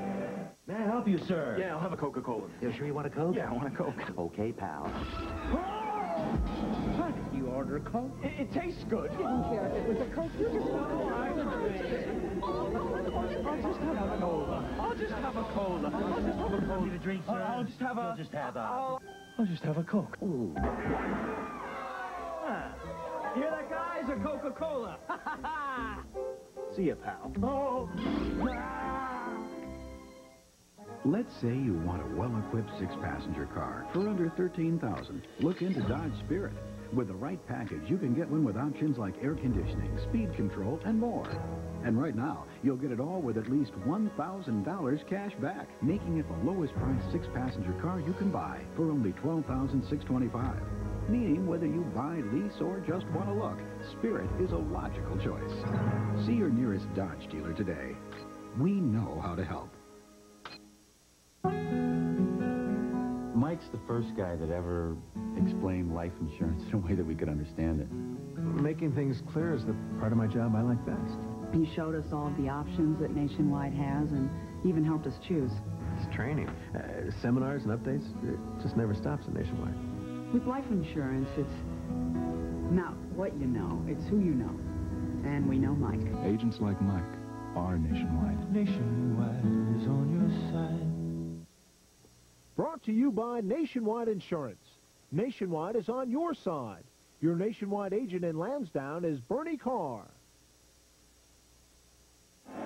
Well, it feels like summertime here at the Vet tonight, and since it's summertime, Phillies baseball day camps are coming up for boys and girls 7 to 14 years of age at 12 great locations. You get to enjoy a fun day also right here at Veterans Stadium. Those camps are coordinated by the great John Vukovic. How are they? So call 215-642-8585 and enjoy yourself at Phillies baseball day camps. Those kids might be going. Now, people have to understand that John Vukovic organizes the Phillies spring training camp. Oh, yeah. I mean, that's right. He's big time. They call him Rommel down there. He's like a general. The way he does things. A fan enjoying a hot dog. There he is. He knows we're talking about him.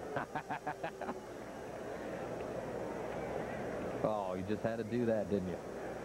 No chewing, John. Mariano Duncan will lead it off. Duncan hit a fly ball to right his first time up. He'll be followed by Danny Jackson and then Lenny Dykstra. Both teams with 2 hits. The Pirates with the game's only run. We're in the 5th. There's a breaking ball, and Duncan takes it for ball 1. Up at third is Jeff King.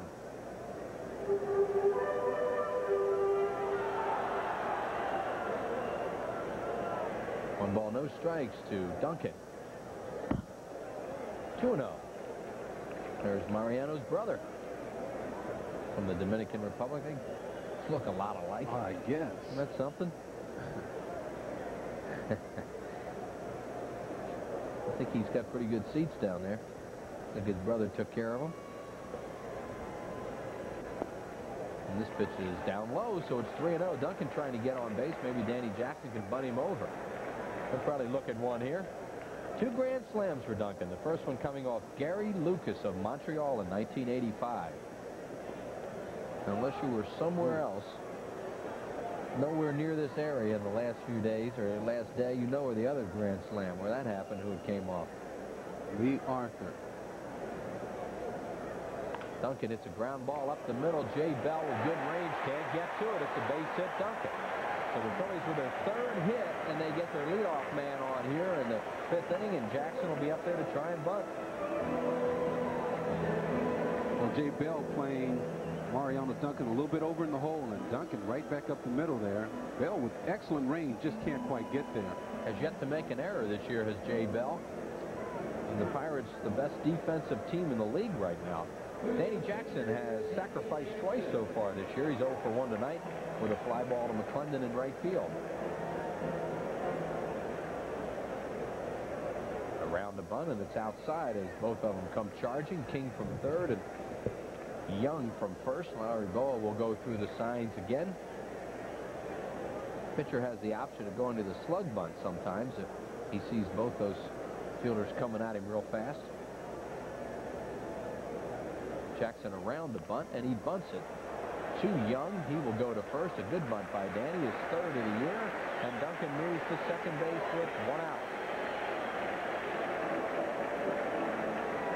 Jackson, a good job of getting that ball up to the first baseman, make him field it. And a tough play. He takes a short hop and turns around and gets the out at first. You know, a lot of those sacrifices come down to making the right person field the ball. It's amazing when you get up there, a lot of guys will just bunt it anywhere and hope it goes in the right direction. But it's a pretty good skill to be able to get it down where you want it. Who did you want to field the ball then? Well, I think you go over that in your meetings and determine who's going to, does he have enough guts to throw the ball? If there's a left-handed first baseman, this is an easier throw for him. Right-handed first baseman, you might want to make him field it. You cover all those things and know where you want to try and get the ball down before that situation arises. And it was fielded by Kevin Young, the first baseman, who threw to Garcia, 3-4 on the sacrifice. Dykstra 0 for 2 tonight. Has a runner in scoring position. Pitch to Lenny is on the inside corner. It's 1-1. The on-deck batter is Morandini. I know we've talked about it before, where you had a guy like Steve Garvey for the Los Angeles Dodgers, a good first baseman. I don't care who was charging. You tried to get the ball to Steve because he did not like to throw to the bases. He would always fake it. Pretend like, oh, I would have done. I almost had that. 1-1 to Dykstra, a breaking ball outside. 2-1. You see Walk already up to 76 pitches now in the 5th inning as he has pitched behind a number of hitters.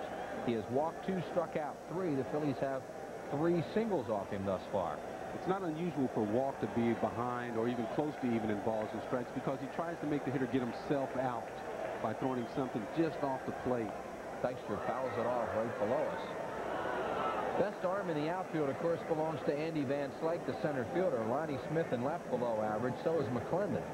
So Larry Bowa will send Duncan probably, unless it's hit to Van Slyke and hard. There you see Dykstra with runners in scoring position. He certainly would like to improve that. Van Slyke is playing Dykstra towards left center field. And Andy Van Slyke still has a great arm and is very accurate.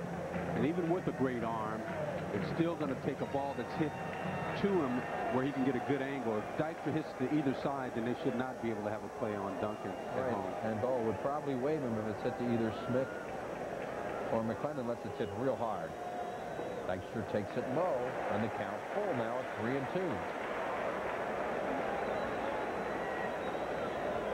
Walk has been throwing 3-2 breaking balls. There's Ray Miller, the pitching coach of the Pirates, looking on. Don't necessarily mean you're going to get a fastball here because the base is open. Well, you think about that breaking ball backdoor that he threw to Milt Thompson. He feels confident in throwing that breaking ball at any time. Quick move to second, and Duncan is back in time.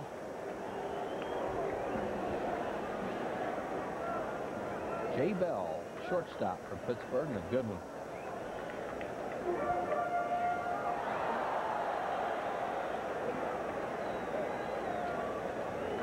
Dykstra up on the plate, 3 balls and 2 strikes to Leonard. Breaking ball, he missed low with it. So Dykstra draws the walk. Walk number 3, issued by Bob Walk. And here comes Morandini over 2 with a strikeout on a fly ball to left. I'll tell you, Walk in that situation did not mind the fact that he walked Dykstra. You know, it now gives him a chance to set up the double play. But I think he would rather pitch to Morandini with no count and a chance to get ahead than to come in there with a fastball for Dykstra to wail on. John Kruk is on deck. Morandini checks and the pitch is low. A sinker, 1-0. All right, see, in a situation like this, an experienced pitcher like Walk trying to get him to chase a sinker. And that's a ball that'll hit into the ground and sets up a possible double play. Also might try to run it away from him. Yeah, and hope that you try and pull it back the other way. Duncan, the runner, at second. Dykstra at first. Right there. That's a pitch you might try to pull and be a double play. Right, ball. it's a tendency of every hitter to pull the ball. You go out there and you get that ball and you pull it back to the right side of the infield, and it's an easy double play ball. It's very difficult for hitters to hit the ball the other way. 1-1 to Morandini. He tries to do it, and it is a foul ball by about 2 feet. Eric Gregg the call down there. Morandini with a good idea. There's Eric. Good to have him back. Sure enough. Second trip to the vet this year for Eric, who was out all last year with a severe ankle injury and had a fusion operation on that ankle. Now says he's feeling pretty good. See, Morandini, that's what the Phillies have been trying to get him to do, is hit the ball the other way, because pitchers are going to run that ball away. And it was Mickey's, wow, 50 with runners in scoring position. But his tendency when he first came to the big leagues was to try and power that ball. And now they're trying to get him to choke up on the big bat and hit the ball the other way, which is what he tried to do. 1-2, hard ground ball. It's a double play ball. To Bell, to Young, and that'll do it. He hit it right on the nose, but right at the second baseman, and Walk gets the double play. In the inning for the Phils, no runs, 1 hit, no errors. They'll leave 1 through 5, 1-0 Pittsburgh. You can feel it deep inside. Dedication and a real sense of pride. And you're giving it your best. Proud to be your bud. Budweiser. Proud to be your bud. Proud to be your bud. Ooh, yeah. Proud to be your bud. Proud to be your bud. Upper Deck asked a few average card collectors whose cards they collect. I collect Steve Young. I collect endorsements. I collect back doctors and surgeons. Rings. I collect fines. I just collect fishing lures. The musky dingbat. Dingbat. I have a 56 powder blue Chevy. Powder blue? A Ferrari. I collect Reggie. Rolls Royce. Reggie. Really? Not. Yeah. The smooth. Original interior, original carpet, drives like a dream.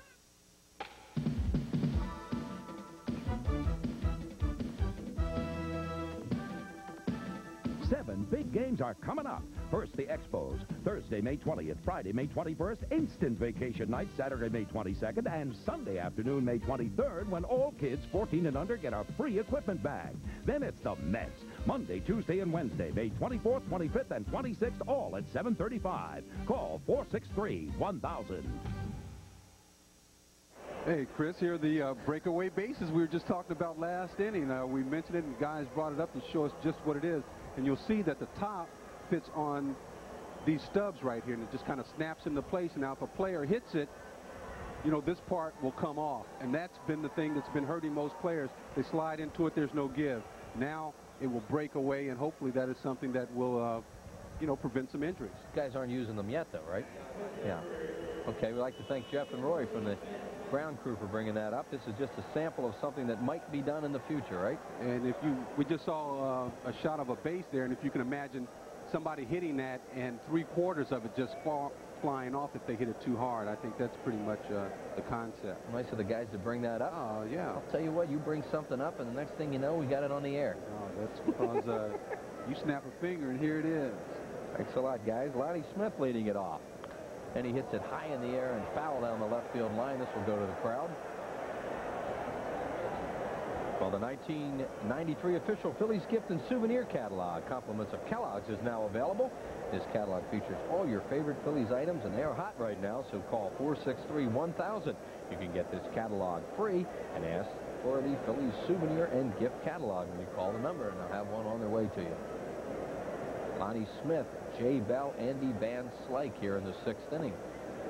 Lonnie tonight has struck out and flied out. Look at how Lonnie stands very close to the plate, and it was the belief of, I know when we played against him after he left the Phillies, that you wanted to try and pitch him inside, but he really likes the ball in there. That's right, because he'll work that ball. Right. He'll work that ball to right and right center. He'll fight it off. And you think that if you, by pitching him away, that you would be pitching to his strength. He doesn't like to go out and hit the ball the other way. He likes to take that ball inside out. 1-2 to Lonnie. Ooh. Boy, Dalton thought that was a strike, and so did Jackson. Dutch was ready to fire at the third. I thought it was also. Lonnie is right on the plate and way up in the box. He is fearless, and always has been. Since he was a kid, he was like that. With his hands over the plate. Swing and a miss, struck him out on a breaking ball. Number 4 for Danny Jackson. You're going to see a pitch here that no one can handle, a slider that's down and in like that. Look where that ball ends up. It's almost behind him because he stands so close to the plate. Look at this front leg. Boom. I mean, just to try and get to that pitch, he almost has to dodge back. Jay Bell, the batter, he has struck out and flied to center.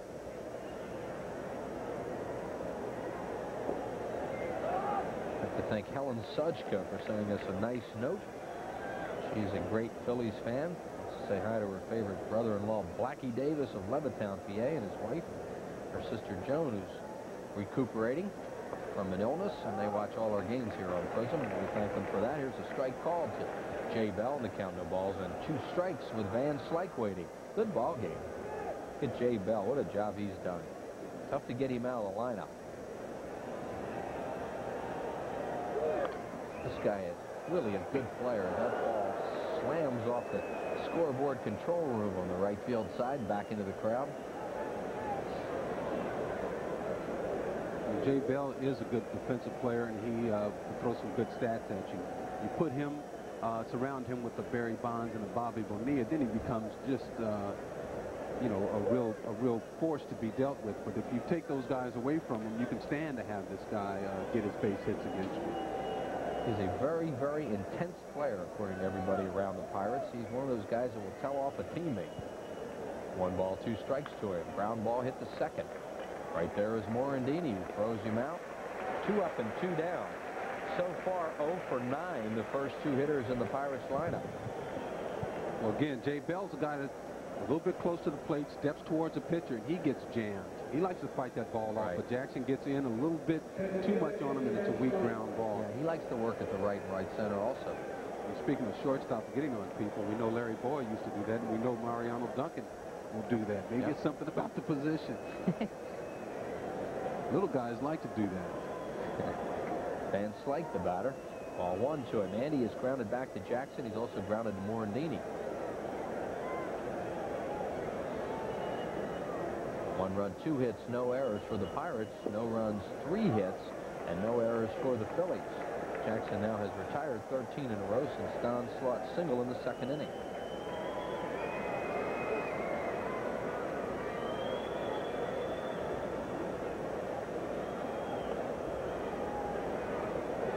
Ball 2 inside, 2-1. There's the line on Danny Jackson thus far, pitching very, very well tonight, as is Bob Walk for the Pirates. Both teams have been getting good starting pitching. Starting pitchers have pitched into the 6th inning in 16 straight games for the Pirates. And Bob Walk will be doing that tonight, it would appear, to make it 17 straight. Van Slyke fouls it off. Pirates have a 6-man bullpen, much as the Phillies do. They have 3 left-handers and 3 right-handers. That's a Jim Leyland trademark, since he's really never had a power closer, and all those good teams the Pirates have had.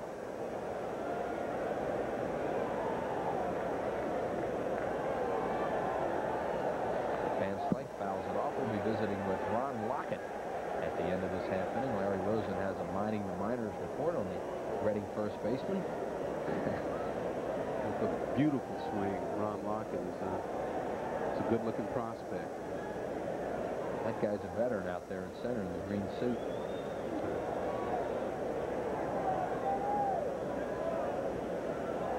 2 balls and 2 strikes to Van Slyke. Breaking ball hit weakly to second. Morandini, a tough play, and Van Slyke will beat it. Andy Van Slyke can still run down that line. Hit number 3 now for the Pirates, who have a 2-out base runner. There you go. Send it to the other side. Well, he kind of takes that ball and just bounces it into the ground. You take those. You say, yeah, I didn't give it my best hit, but I'll take that. And they look at it in this box score tomorrow. No, we don't know. He's shaking his head. Yeah, you know, you get a few of these. Andy Van Slyke. He's hitting 289 going into that bat, so he's over 290, and that's what you look. You look for those big bleeps in the different numbers there. King, the batter. Van Slyke has stolen 5 bases in 6 attempts, if you're thinking about him maybe running here. King last time hit the deep fly ball to left field. He's also grounded to second. There is Andy Van Slyke, who batted .324 for the Pirates last year.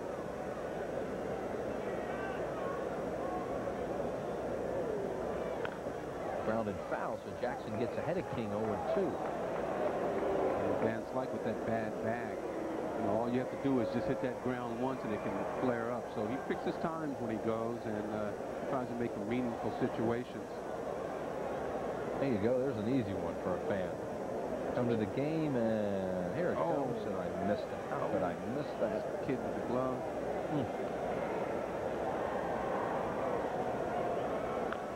Swinging a foul off his puppy. Goes right back out to Jackson, and King's in pain at home plate. Yeah, see, those left-handers, I tell you, as a right-handed batter, you're looking to dive into the plate. And here's Jackson throws that slider that just starts out over the middle and just keeps on coming and coming. Next thing you know, you're swinging at the ball inside, pounding it down on your foot. I remember you hitting one off your knee one day. Your front knee. Well, you used to spread out slightly. Yeah, that had something to do with it. But I was known to chase a bad ball. I don't deny that.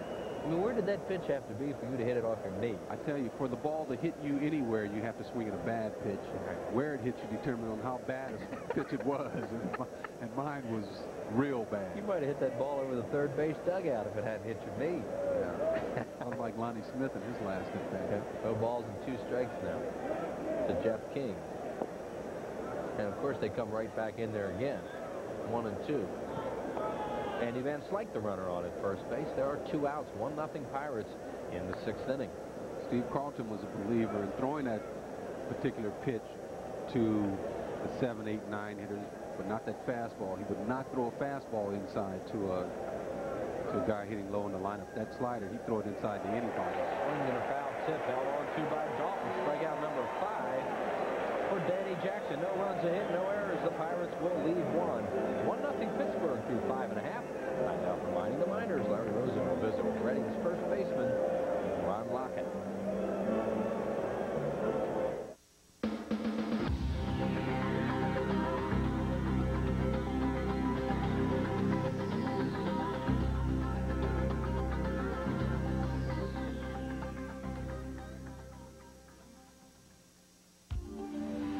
swinging Ron Lockett has now had a taste of life at the top.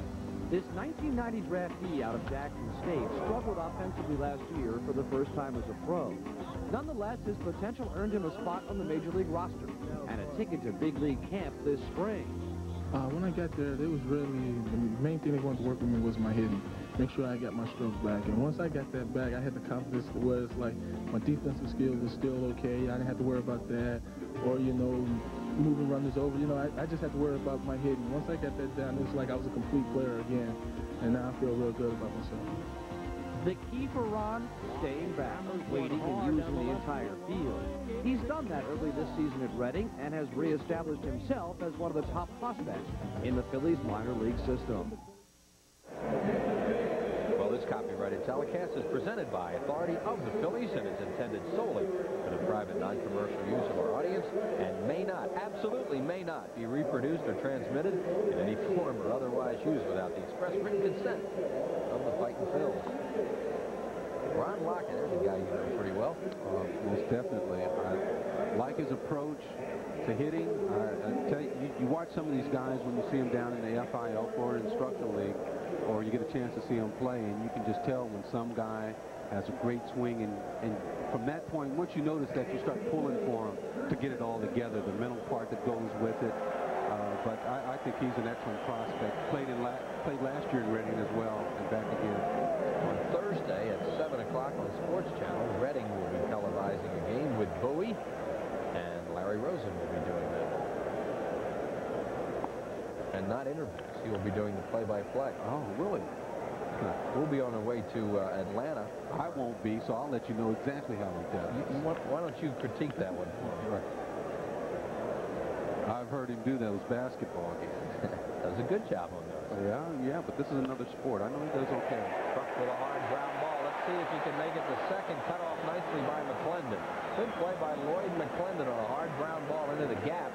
And John Kruk has a leadoff single here in the 6th inning. That's hit number 4 for the Phils, and here comes Hollins. John Kruk looking for that magic he possessed early on in the first couple of weeks of the season. I mean, it's something when you're struggling hitting 309, right? Yeah, right.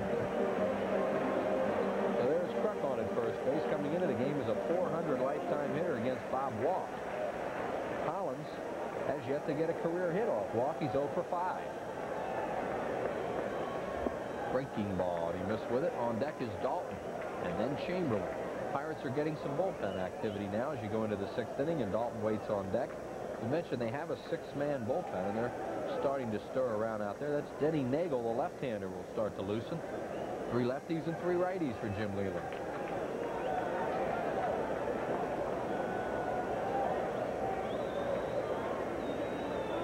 Hollins fouls it off at the plate.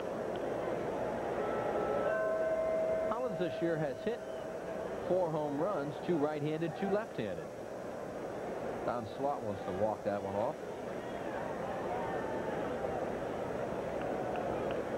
Hollins in his last at-bat struck out. I mean, Walk had his number completely, baffled him. And, you know, that's what Bob Walk will do. Each at-bat that you have against him, he's just playing off of every pitch he's throwing to that point and trying to stay ahead of you. One step ahead, one thought ahead of you. He has such control that he can throw any pitch, and that gives him an advantage.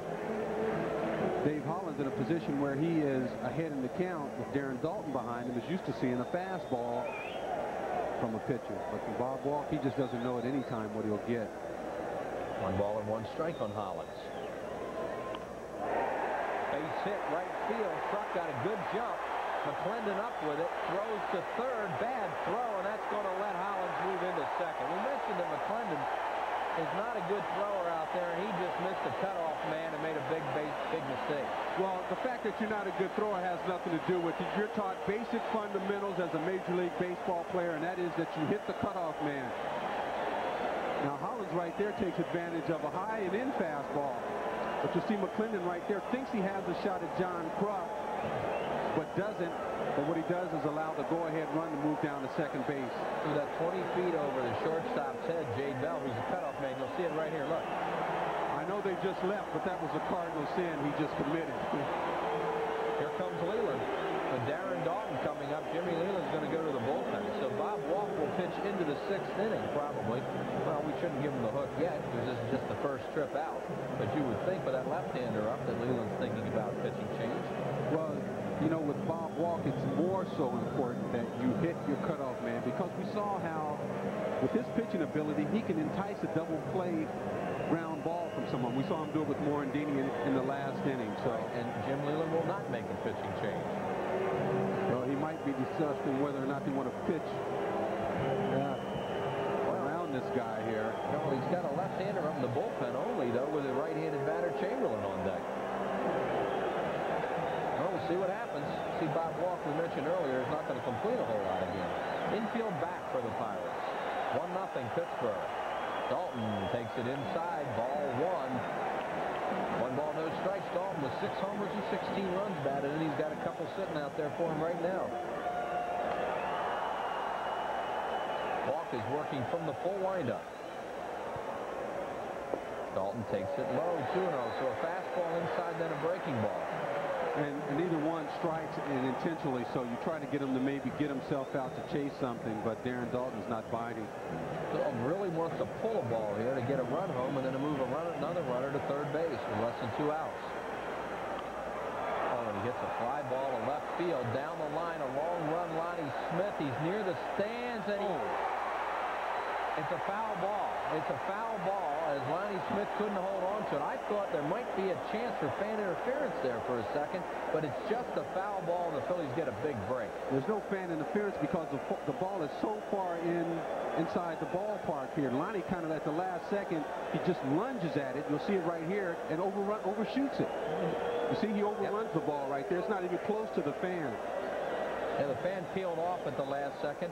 It's a foul ball called immediately by Eric Gregg, and it's just a strike to Dalton, who is not happy hitting that ball down there. As we just said, you know he wants to pull it. Bob Walk in that situation should have had an out. Yep. Which would have been a huge out for him. By the way, Larry Bowa was tagging Kruk up in that situation just in case, and might have tried to score him even if Lonnie had caught it. Well, there's no point in going halfway, because you could, being on third base there, you're going to score anyway if it turns out to be. Boy, Walk is really ticked at that. He thought that pitch was on the corner.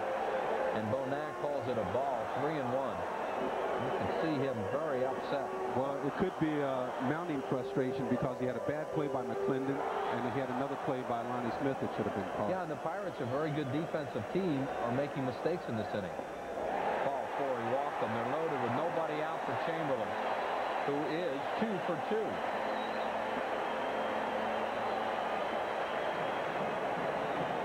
And as we mentioned, there is no right-handed pitcher up in the bullpen. Well, you see Leland's signal right there to play for 2. They're going to let him pitch to Bob Walk. You know what I think the situation is? They have had some tough games over the weekend, Gary. The Pirates, their bullpen might be very tired right now.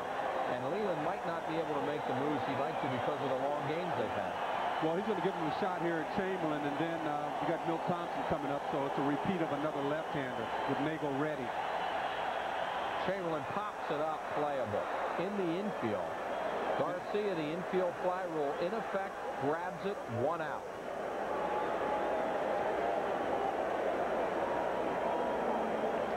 That's a big out, and here comes Thompson. And Nagel is ready now if they want to make the move. Bob Walk, the ability to change speed,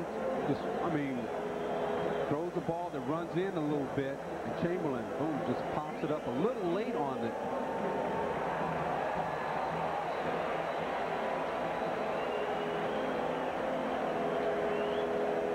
Now a right-hander up, Paul Wagner. Walk gets a huge out for him as he gets the right-handed batter out. Now he has to face Thompson. And Milt, very difficult to double up.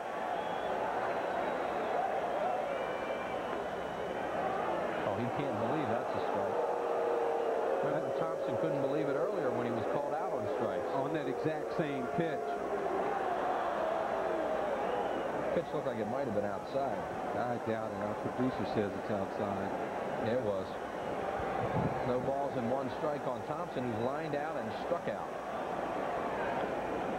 Phillies with their best scoring chance of the game, and the bases loaded, nobody out. Chamberlain just popped up, and It's 0-2 on Thompson with Duncan on deck. Look at the pitches. I mean, if you're Milt Thompson, what are you thinking right now? He throws a backdoor breaking ball that's outside that's called a strike. Then he jams you with a fastball. Where is he going right now? If he throws that backdoor breaking ball, you might have to swing at it because he's been getting called out or called strikes on that pitch. Here we go, 0-2.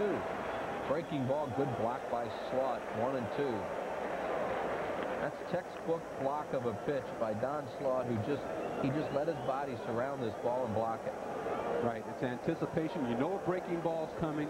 You know you want it down, so you anticipate the ball being in the dirt. Not worried about catching it.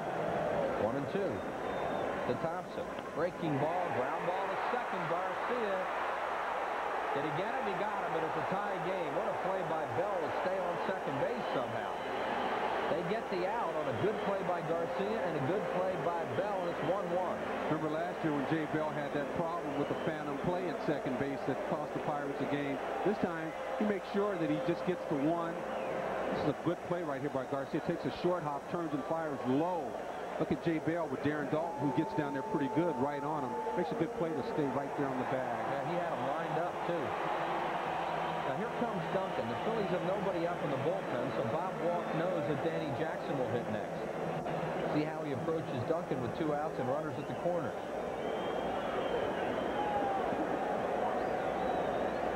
Milt Thompson in a situation like this will want Duncan to get a chance to get his swings in. They'll walk and pitch to Jackson if he runs. There's a ground ball to short. The play will be to first, and Duncan's retired. The Phillies had a bases-loaded opportunity, and they get 1 out of it. 1 run, 2 hits, and 2 left. 1-1 after 6. The metal cylinder is secured and turned in a counterclockwise motion, causing the internal railing to rise and disengage. It's easy to make something as simple as opening a jar complex. The challenge is making the complex simple. But that's what we do at Bell Atlantic Mobile. We take cutting-edge technology and place it comfortably in your hands. Bell Atlantic Mobile. Advanced technology and people who make it mean something. You can feel it deep inside. You're the one with a real sense of pride, and you're giving it your best. Proud to be your bud, Budweiser. Proud to be your bud. Proud to be your bud. Ooh, yeah. Proud to be your. Proud to be your bud. This is the future. We are waiting. You must choose your fate. Will you choose to join Andrew McCarthy and Jennifer Beals in the battle against the strange virus of Dr. M? Will you take sides for or against gang leader Malcolm McDowell in A Clockwork Orange? Or will you journey to 2008 to aid Rutger Hauer's search for a London killer in split seconds? The future waits for no one. Choose before the end of Prism's next lunar phase, or it may be too late. When you're thirsty, you need a diet squirt. Because there's nothing like our refreshing blend of citrus flavors. Give your thirst a diet squirt. Well, this homestand still has a couple games remaining. These Pittsburgh Pirates here tomorrow night and Wednesday night at 7:35. Get your tickets by calling 215-463-1000. That's 463-1000. The Pirates tomorrow and Wednesday nights at 7:35. To the 7th inning. Good ball game. Tied at 1. Jay Johnstone rejoins us. Well, it's nice to be back. At least the Phillies tied it up on a couple of faux pas by the Pirates. One by Lloyd McClendon, the hitter that's at the plate now, and the other by a ball that probably Lonnie Smith should have caught. He looked like he took his eye off of Chris a little bit when he had a collision with that fan and fence out there. Pitch is outside. Ball 1 to McClendon, who has singled and scored and hit one almost to the wall that Milt Thompson ran down his last time up. You know, Gary Maddox made a great point. You're taught from day one as an outfielder, you always hit the cutoff man. McClendon with a line drive base hit center field. So McClendon playing tonight doesn't get that many chances to start. He's a .257 lifetime hitter against the Phils coming into the game, and he's 2 for 3. Well, he had a tough April, 1 for 19, as you mentioned earlier. Watch the fastball right here. right down the center of the plate, knee high, and McClendon delivers a rifle shot to center. Jackson due to lead off for the Phillies in the 7th, and they're getting the bullpen up for the Phils for the first time tonight. Here is Kevin Young, the first baseman, who has walked and hit a fly ball to right field. He is not bunting with the bottom of the lineup coming up, so he fouls it away. He struck a long run. Oh, tries to make a great play. Still no call, and he doesn't have it, looks like. First base umpire Terry Tato over there. Struck going all out on the tarp, trying to make a play. You can see how these Phillies are playing. He looks up, picks the tarp up, knows exactly where it is, and then is able to reach and lean over the tarp and not really hurt himself. Some guys going after the ball in that area forget the tarp is there, and when they hit the tarp, eventually they kind of bounce a bit on top, and their arms come down on that metal fence. Sometimes they hit their elbow. The tarp isn't there. He makes the play. Now he's around. He looked like he was going to try and bunt for a base hit then, and got Hollins up at third. Now you see the third base coach Rich Donnelly going through the signs. See if Leland just gave him one swing and now might make him bunt. Normally you don't bunt with the bottom of the lineup coming up. Slot is the next hitter, 7-hole hitter. We're in a 1-1 game here in the 7th inning. That's what makes Jim Leland so unpredictable. Normally, as you said, in that situation you don't bunt, but Leland probably feeling that the Buccos having trouble scoring runs off Jackson and scoring runs as of late. Want to get a runner in scoring position as we see Jackson's total pitches right there. They want to get that runner in scoring position for their hot-hitting catcher. Said the bullpen was getting up. Well, they stirred around out there. A couple guys started walking around, but nobody's throwing. 2-1 now to Young. Not bunting that time. Takes a breaking ball for strike 2. So Leland let him swing on the first pitch. On the next 2, he showed bunt, and now he takes a pitch, and he was not bunting. Boyd McClendon on at first base. He has not stolen a base this year. Not a guy who normally runs, unless they were to play hit and run, of course. 2-2 to Young. Jackson's pitch. Ground ball up the middle. Morandini makes a great play. He got it. Unbelievable. McClendon doesn't think he's out, but what a play by Morandini. And Jimmy Leland's going to come out and argue with the second base umpire, Wally Bell. It looked like McClendon might have beaten that play. That's one of those bang-bang plays. Wally Bell right there, as you see Leland going out to chat with him. McClendon thought he had that left leg in there. We'll show it to you on the replay. But Jimmy thought that McClendon was safe. So did Lloyd. Bell sticking by his guns. But what a play by Morandini. He had to come up after he caught the ball right here. And then after he gets it, he has to come up and make a good throw to Duncan, which is a quick toss. And as you can see right there, McClendon is safe. We'll take one more look. Watch where McClendon's foot is and when it hits the bag. The toss by Morandini, and there's the ball still coming, and McClendon in the bag and coming up. So the Pirates do have a legitimate argument right there. Nice if you had replay if you're an umpire. Yes, that unfortunate situation. You got to make a bang-bang call, and Wally Bell did his job. Phillies catch a little break on that. Here's Don Slaught, the batter, and the pitch is inside. Ball 1. It looked to the naked eye up here as if he had just beaten it. And McClendon thought it was because he called himself safe right away. But the guy that matters called him out. Here's Wally Bell, second base umpire. 1-0 now to Slaught. Tough play. I mean, when you get a play like that, bang, bang at second base, that's, you know. Yeah, it's easy for you. It's easy when you watch the replays over from 3 angles and all that. Right. Well, Young had 18 stolen bases last year in Buffalo, Chris, so he's got a little bit of speed. Let's see with Benoit if Leland starts to do something with one of his best hitters at the plate. 1 ball and no strikes on Slaught.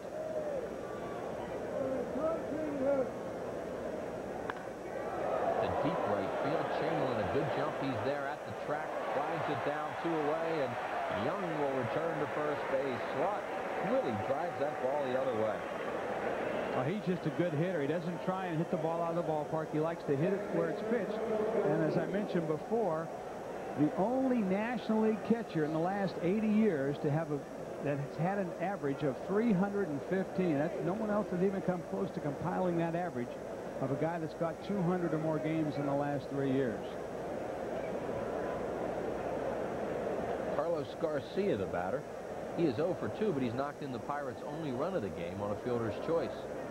And the pitch from Jackson is high, ball 1. Surprisingly enough, the outfield is playing Garcia around to right field, yet the infield is playing him straight away. You see it more in Dini, not really playing towards the right field slot where most right-hand hitters that hit down in the order like to go with that pitch. 1-0 to Garcia. Jackson holds the ball a long time.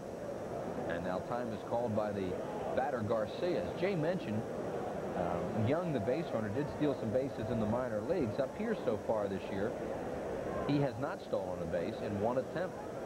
He's been thrown out once.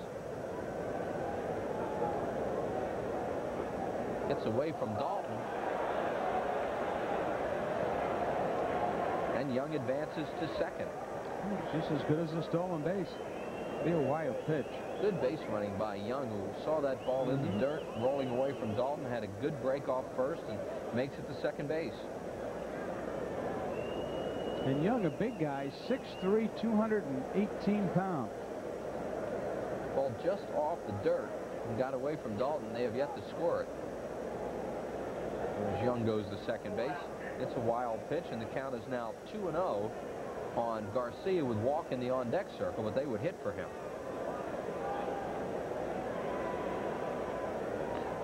Swinging and a foul in and out of the glove of Dalton. Pirates off their bench have John Wehner and Tom Prince from the right side. Merced said they wouldn't use right-handed. I don't think. You looking at me? Wehner or Prince? Well, it would be Wehner because Prince is the backup catcher. Yeah. So it's 2-1 right now on Garcia. Swing and a miss. Center ball down and away. I think that Jackson's got in his mind he's not going to give Garcia much to hit. Make him swing at one of his pitches. Try and get him to pop it up or strike him out. There's Young leading off second base. We're tied at 1 here in the 7th inning. First of 3-game series between these cross-state rivals, Phillies and the Pirates. Jackson ready with the 2-2. Hard shot on one hop to Morandini. He's got it and throws him out right on the nose and right at Mickey. No runs, 1 hit, no errors, 1 man left on base. 7th inning stretch time coming up. We're tied at 1. Let's say you want a well-equipped 6-passenger car for under $13,000. Look into Dodge Spirit. With the right package, you can get one with options like air conditioning, speed control, and more. And right now, you'll get it all with at least $1,000 cash back, making it the lowest priced 6-passenger car you can buy for only $12,625. Meaning whether you buy, lease, or just want to look, Spirit is a logical choice. See your nearest Dodge dealer today. We know how to help. When good just isn't good enough. Well, looks like you got a new pride and joy. Well, it's not exactly new, but it's new to me. And I see you're putting in super premium. You bet. I saved every dollar I made for 2 years to buy this, so I'm giving it nothing but the best. Nice car. See what I mean? So when good just isn't good enough for you, experience our best. Fly with the new superpower, Citgo. She's an assistant bank manager, a real go-getter. But tonight, she's Sally Camp, pizza delivery girl. You see, Sally thinks she has to drive to get great pizza. It's like she's working for the local pizzeria. Come on, Sally. Wake up and smell the mozzarella. Call Pizza Hut Delivery for delicious piping hot pizza.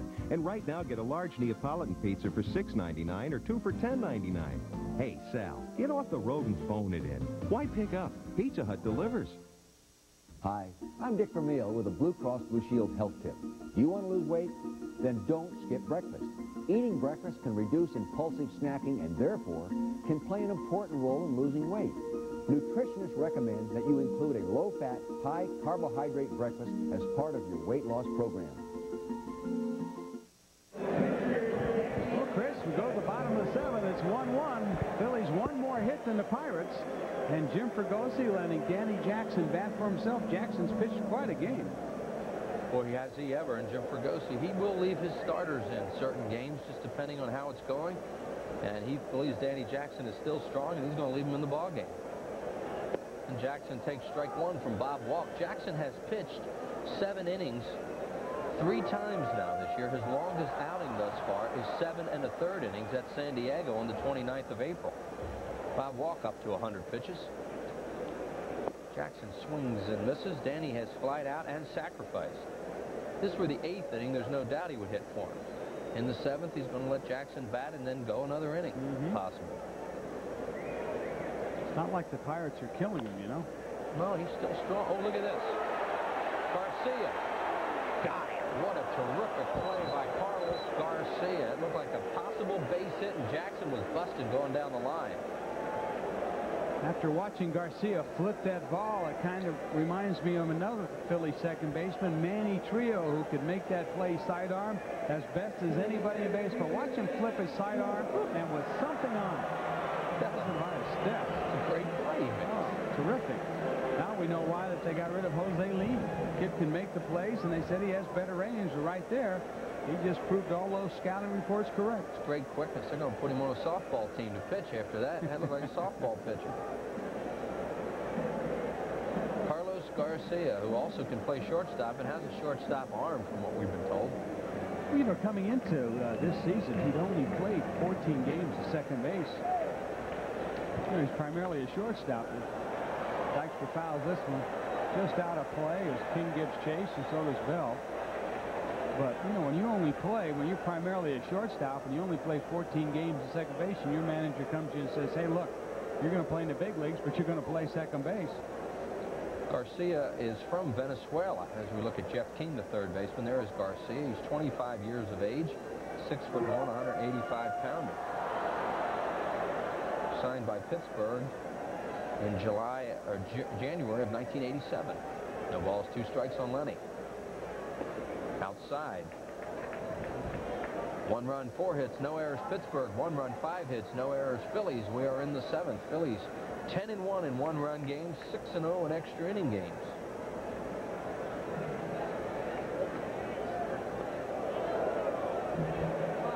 So you're giving Garcia a lot of accolades. Last year, he's named the 2nd best prospect in the American Association by Baseball America magazine. So first one was Kevin Young, his teammate. Yeah. He's over there on his left shoulder. All of a sudden, now they're in the big leagues at 1st and 2nd, respectively. 2 balls and 2 strikes to Dykstra. Hard ground ball, nice play by Young. Walk is late getting there, and Dykstra will get a base hit probably. That was Bob Walk's fault. He did not break immediately. Well, and it's a rookie mistake also, because you've got to give the pitcher the ball a little closer to the bag. Kevin Young makes an outstanding play. Watch him dive for this ball. As he dives for it, he gets to his knees, but watch where he throws the ball to Bob Walk. Walk has got to be a little closer to the bag. Had he given Walk just a little bit of a lead, he might have beaten Dykstra. Let's take a look at it from another angle. The throw was too soon, and the ball was behind Walk, which Walk had to slow down. If he throws that ball and leads Walk, great play all the way around. And you can see in the replay there how late Walk was getting over. So Lenny Dykstra on with 8 stolen bases in 11 attempts. That's a base hit for him. Hit number 6 for the Phillies, and Morandini the batter. And the Pirates have the bullpen up again. Kruk is on deck. Let's see if Morandini's bunting. Yes, he is. He's bunting for a base hit there with 1 out. Then bunts it foul third base side. Pirates have a right-hander up. There's Paul Wagner, the right-hander, starting to throw. He was up last inning. Left-hander standing there that looked like Nagel again. 6 relievers, 3 and 3, like the Phillies. Morandini tonight has struck out, flied to left, and hit into a double play. 0-1 on Mickey. Dykstra as Walk steps off. Now, Walk will do a lot to hold runners on. As I mentioned, he has a real good move over there. He's quick, but you can run on him if you pick the right pitch. Because he's fairly slow to the plate. Dykstra does not go, and Morandini up the middle, and Jay Bell will go after Dykstra and miss it, then throws wildly to first. That ball went into the stands and back out. Boy, Jay Bell made a terrible play. Then this team has not made many errors, but that was an awful play on Bell's part. I think it was a reflex-type play. Bell, who made a great... They're going to give Dykstra home now, depending... I think Bonaz telling Dykstra he can score depending on where the position of the runners were when that ball was thrown. Wow, and Jim Leland's going to argue to the hilt on that one. Now they're going to ask Eric Gregg where the runner was. But to be a hit and an error, and we'll see what happens from here. I don't think he was far enough along, Chris, to be given home plate. Yep. And now Bo is going to argue. It depends on the position of the runner. Now Jim Fregosi will come out and argue. Well, Bo thinks that Dykstra was far enough along, but from up here, we didn't think so. That's why the umpires got together and asked Eric Gregg where he was.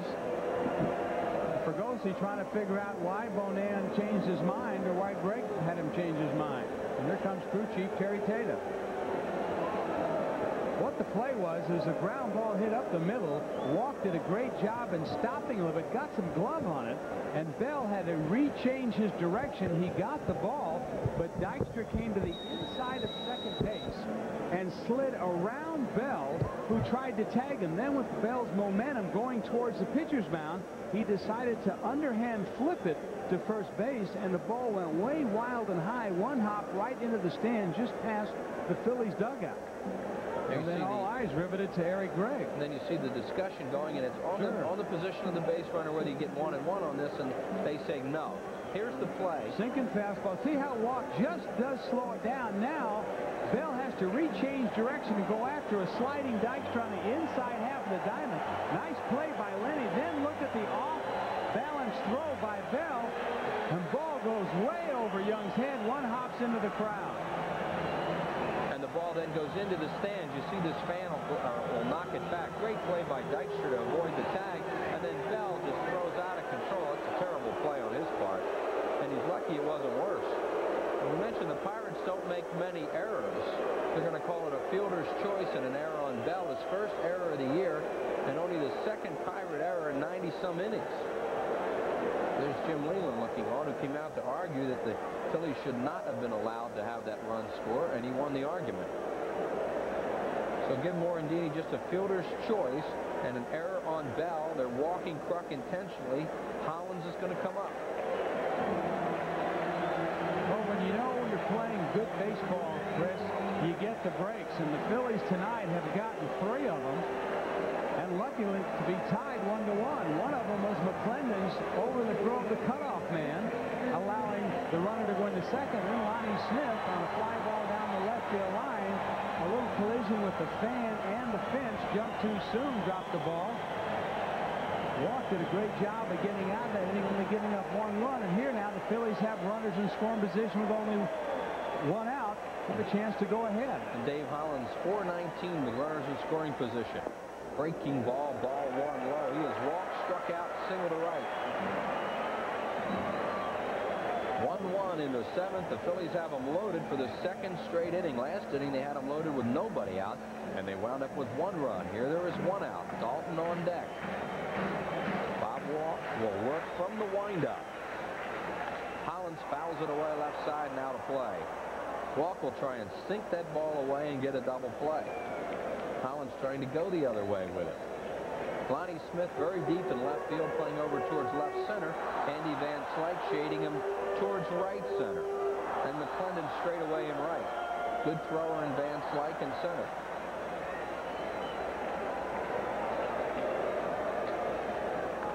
Hollins fouls it off. The Fanatic makes a great play on the dugout. What a play by the Fanatic.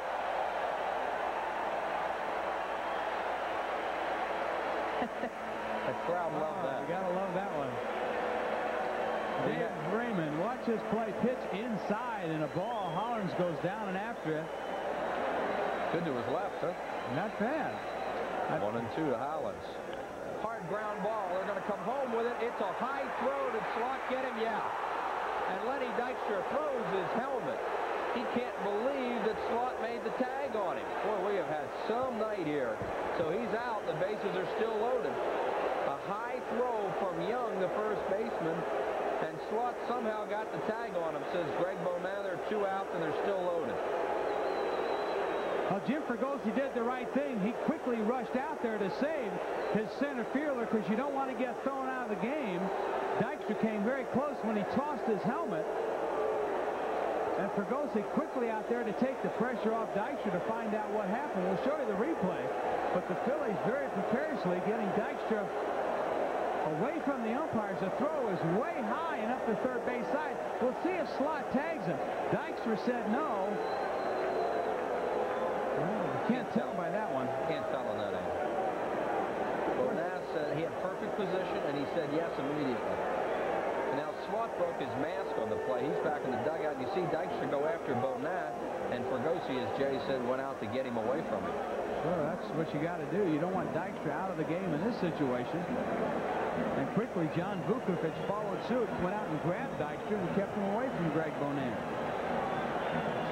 Showing a lot of patience with Bob Walker. Yes, he has. Darren Dalton will now bat with him loaded. There's nowhere to put him. He's lined out twice and walked. Swat trying to fix his mask, which he fired away, went all the way over to the Phillies dugout. He looked like he broke the strap on it. Well, Slot was setting himself up that he was going to get a routine throw and then go back to first to try and get the double play, and the throw way wild and high up the third base side. Slot did a good job of just catching the ball. Now Bonaz trying to fix his mask for him. I mean, they know how to fix masks, and he did. He got it. Nice going, Greg. Is that all right? Yeah, okay. How'd I do? All right, so here we go to Dalton. I'll say one thing. Walker's been dodging a few bullets. We'll see the play one more time. Slot with a fine catch coming down, and watch the glove hand go and try, and we just can't tell if he's tagged or not. It's very inconclusive there, but Greg Bonan right there at home plate made the call. Had perfect position. Dalton the batter. Here's the pitch to Darren. It is low, ball one. Dalton tonight, as we mentioned, 0 for 2. Runners in scoring position, hitting at 227 with 9 runs batted in. Hollins hit that ball hard, but he hit it right at Young. Still tied at 1 in the 7th. Another good game here tonight. Outside 2-0, and Walk's going to have to pitch to him sooner or later. They're loaded, and Chamberlain is on deck, and nowhere to put Dalton. Walk, the consummate nibbler, in and out, low, up and in, moving everything in and out of the strike zone.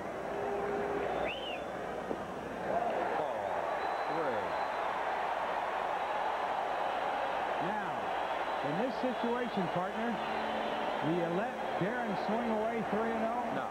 Take it. Boy, I'd be chomping at the bit to get a hack at this one, because you know it's going to be right down center city.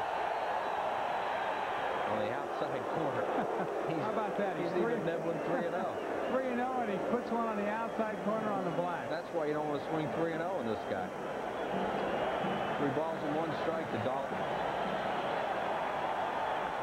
Fly ball, deep right center field. Back goes Van Slyke. Hits a grand slam home run. Darren Dalton hits a slam, and the Phillies take a 5-1 lead. They've hit 2 grand slams in 2 games.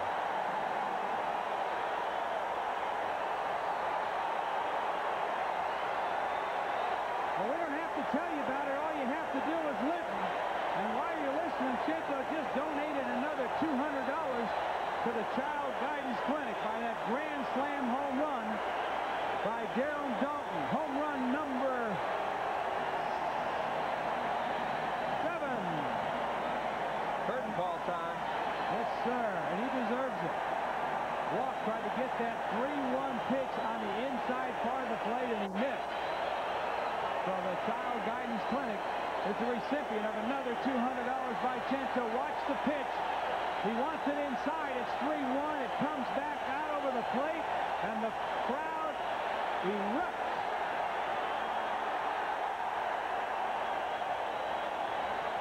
Boy, what a roll this club is on.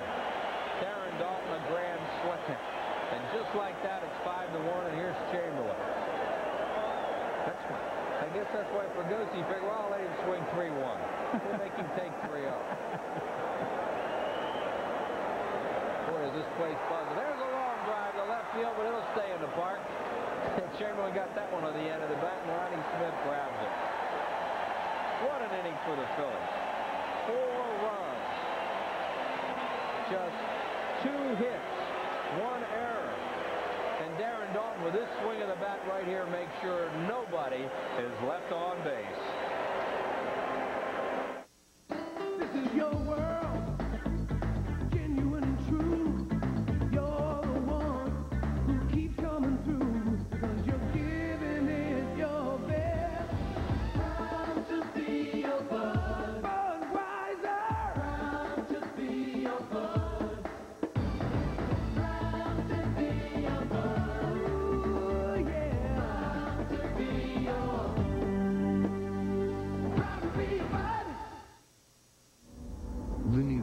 Lexus GS Luxury Performance Sedan. It not only corners better than the BMW 535i, but it rides smoother. Of course, if you still insist on feeling every pebble in the road, be our guest.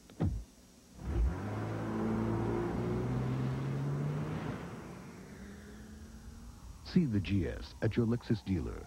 The price is within reach, too. What's new at Mobile? Let's take a look. Introducing new Mobile Super Plus detergent gasoline. It still cleans fuel injectors and intake valves. Now it helps keep the very heart of your engine cleaner. Down here, the cylinders and pistons. So come down to the Big Red O and drive your engine clean with new Mobile Super Plus, the detergent gasoline. Well, here's a summary on this ball game. The Phillies coming up with 1 in the 6th, and then Darren Dalton with a great slam home run in the 7th inning. Yesterday it was in the 8th. Today it's in the 7th. 5-1 Phils. Danny Jackson pitching 7 strong innings. Jim Fregosi let him bat for himself in that inning. And now he goes out to pitch the 8th with a 4-run lead. Eisenreich moves into the game. Jim will play right field. He will bat 8th, and Juan Bell, the shortstop now, will hit 6th. And John Wayner will now bat for Bob Walk, who's finished for the evening. Here's Wayner at 0.67, the Pittsburgh native. 6'3", 205, a little bit over a year in the big leagues.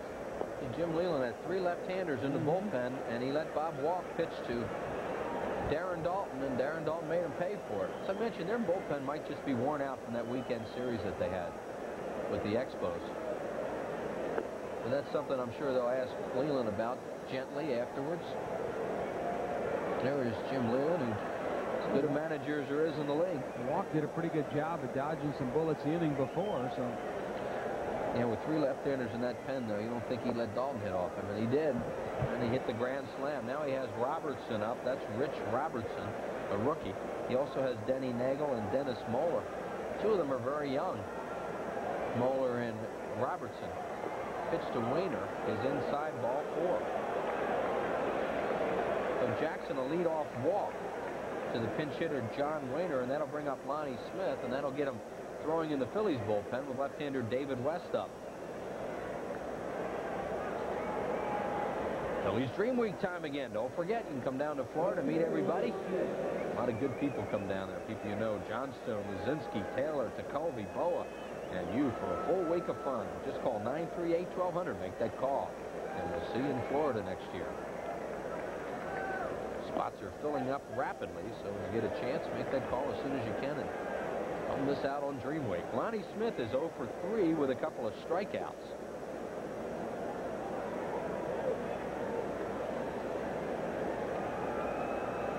Boy, what a blast by Dalton. Send this crowd into an ecstatic uproar. Sound a little bit like yesterday. There just aren't as many people here. And it was 1 inning later yesterday. By the way, that's grand slam number 4 for Dalton. Here's a mile-high pop-up by Lonnie Smith. Kruk has room and grabs it one away. Well, that was really up there.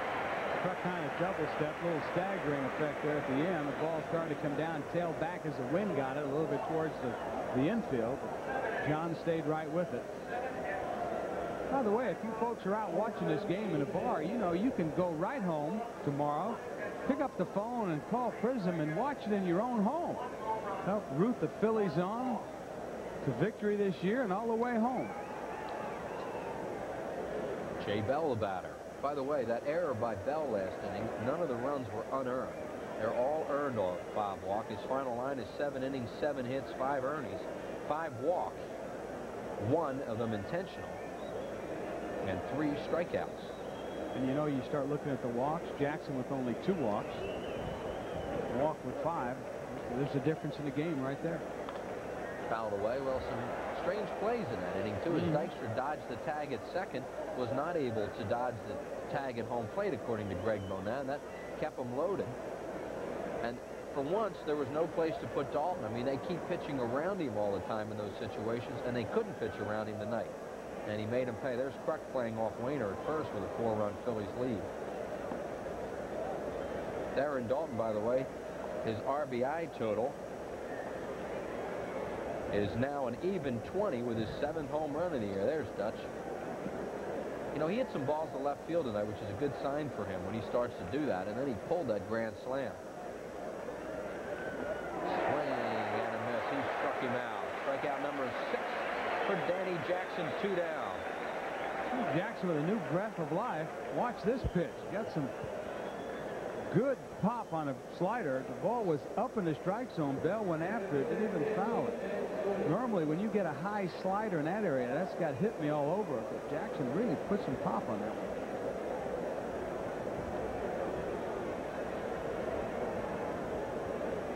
Here's a pitch to Van Slyke, and it is on the outside corner of the strike.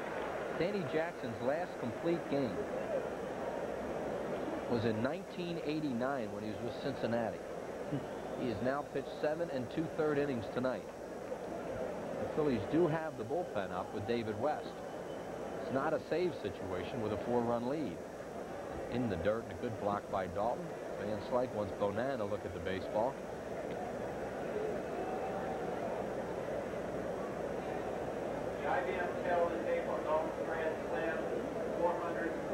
There are the save leaders. Mitch Williams leads the league with 13. 29,712.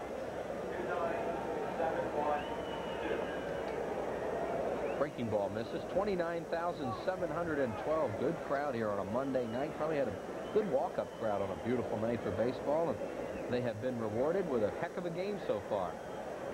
There's the crowd here at the Vet. Phillies drawing 117,000 plus over the weekend with St. Louis. Fly ball left center field. It's playable. Dykstra to his right. At the warning track, Lenny runs it down, and Danny Jackson has pitched 8 innings. No runs, no hits, no errors, and 1 left to the bottom of the 8th. 5-1 Phils. Ford dealers know some problems can't be diagnosed in the shop, so they have a unique traveling companion, the Portable Vehicle Analyzer. It records engine data in ways no human eyes and ears can. Then it tells us what's wrong, so it can be serviced right the first time. Quality care, where the quality continues. With 5 of the top 10 selling cars and trucks in America, quality care and service can only be found at your Quality Plus Ford dealer. Okay, panel. How can you recognize the genuine Yellow Pages? It has a yellow cover. Good. It says Bell of Pennsylvania on the front? Right. It has more choices inside. Yes! That's how you tell a genuine article from mere imitators. Thank you, gentlemen. Thank you. The genuine Bell of Pennsylvania Yellow Pages. 9 out of 10 use it. No other book can match it. A Bell Atlantic company. You probably know Danny Glover best as Mel Gibson's partner in Lethal Weapon 1, 2, and 3. But did you know he co-starred with the Crying Game's Forrest Whitaker in the acclaimed comedy A Rage in Harlem? Did you know he starred in and helped produce the drama To Sleep with Anger? Did you see him with Kevin Kline and Oscar nominee Mary McDonnell in Grand Canyon? And did you realize that these 4 movies, Lethal Weapon 3, A Rage in Harlem, To Sleep with Anger, and Grand Canyon, are on Prism this month? Danny Glover's best work shines during May Days on Prism. Check it out. We'll take another shot for you at Darren Dalton's grand slam home run. Look at this. The 3-1 pitch. Watch the center fielder Van Slyke just stop running. He knows. And the crowd just goes crazy. Phillies now with a 4-run lead as we go to the bottom of the 8th inning. And Rich Robertson is now on the mound, the left-hander for the Pirates. 6'4", 175-pounder out of Natchitoches, Texas. He was selected by the Pirates in the 9th round of the June 1990 free agent draft. He made his major league debut on the 30th of April at Houston. Recall on the 25th of April from Buffalo when John Candelaria was put on the DL. 0-1 in 3 starts for Buffalo. Hey, tomorrow night at 6 o'clock, tune in for the wildest hour of sports talk on television as Angelo and company gather for another unforgettable edition of the Great Sports Debate. They may be talking about the Phillies on that show. It's more May Days madness with Phillies Fab 4 tomorrow night on Prism. Don't miss it. And then our game will be on at 7:30. Larry Rosen will have his pregame show at 7 o'clock. A lot of sports talk tomorrow night on Prism. Here's Robertson, who Jay said is herky-jerky. That's an understatement. It looked like the leg landed before the ball was released. He's just had a cup of coffee and some minor league stops. Started, as you said, in the 90s. This fastball is way inside. Last year he was in Salem, was 3-0. They brought him up to the Carolina club, where he was 6-7. In 124 innings, he gave up 127 hits, struck out 107. Eisenreich is on deck as Milt Thompson bats, and then Danny Jackson due to hit. And we'll see if Jim Fregosi gives him a shot at a complete game. There is Eisenreich, who came into the game in the 7th. Nope, there's Pete Incaviglia, who looks like he's going to bat for Jackson. So Danny will be finished after 8 strong innings tonight. Gave the Phillies a heck of an effort until they could catch up and go ahead. 3-1 on Milt Thompson. Foul on third base side. That was quite a 7th inning with all the umpire arguments going on. Had several of them. And then climaxed by Darren Dalton slam to right center. No action in the bullpen, although West is ready. He's thrown a lot if he wants to come, if they want him to come in. I'm sure Jim Leland would like to reconsider his choices in that last inning. Sometimes that's what makes him or breaks a manager. You got to go with your starter. Jim Fregosi has done it in the last couple of games, and it's paid off for him. And the Phillies weren't exactly tagging Walker either. Here's a pitch to Thompson, and he swings and fouls it in and out of the glove of Swat. I remember Jim Leland in a game here last year. He wound up winning the game, but he didn't use his bullpen late, and he said sometimes you have to know how to lose a game when your bullpen's tired. Now, whether that came into play tonight, I have no idea. But it just seems strange he didn't use one of those guys. He has a lot of confidence in Bob Walker, and Bob's been doing the job for him. His last outing against Atlanta, he went a good 7 strong innings and picked up a victory. He had to have confidence in his starter, and he did, and he paid for it. Here's Eisenreich. Jim with his first at-bat in the ballgame. Eisenreich has just been a very steady player for the Phillies all year. See his numbers at .371 with 7 runs batted in. Rich Robertson. Eisenreich bunts for a base hit and bunts it foul. Incaviglia moves into the on-deck circle, as you saw earlier. He will bat for Jackson. There is Incaviglia. See Eisenreich trying to drag this ball and surprise him with a bunt. And usually on the drag bunt, you're a little bit out front of the box. This is just before you get out of the batter's box. You get that bat and you pull the ball with you. But Jim kind of stayed and tried to push it down first baseline. Eisenreich hitting in Duncan's spot. Breaking ball misses. Now he appears to be sacrificing now. With Incaviglia on deck. Maybe he was trying to sacrifice in the other pitch. He was kind of just bailing a little bit. Yeah, that was not the classic sacrifice stance. A guy with a herky-jerky motion from the left side can do that to some left-handed batters. Nobody up in the Pittsburgh bullpen. And Robertson moves over to first. Bill Thompson, a leadoff base runner here in the 8th inning. Phillies 5-7-0. Pirates 1-4-1. Phillies trying to win again and go 23-7 and 14-3 at home. Eisenreich around to bunt again, takes a breaking ball outside, ball 2. Barry Boa.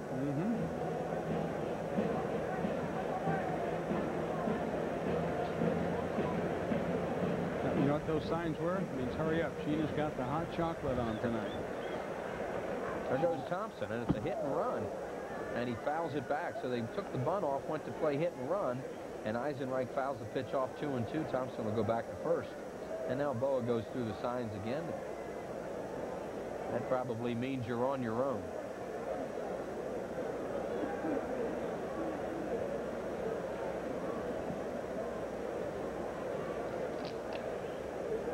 Very difficult to determine how to run on this young pitcher when people haven't seen him. So you almost have to do it as this one's bounced to Kevin Young, foul.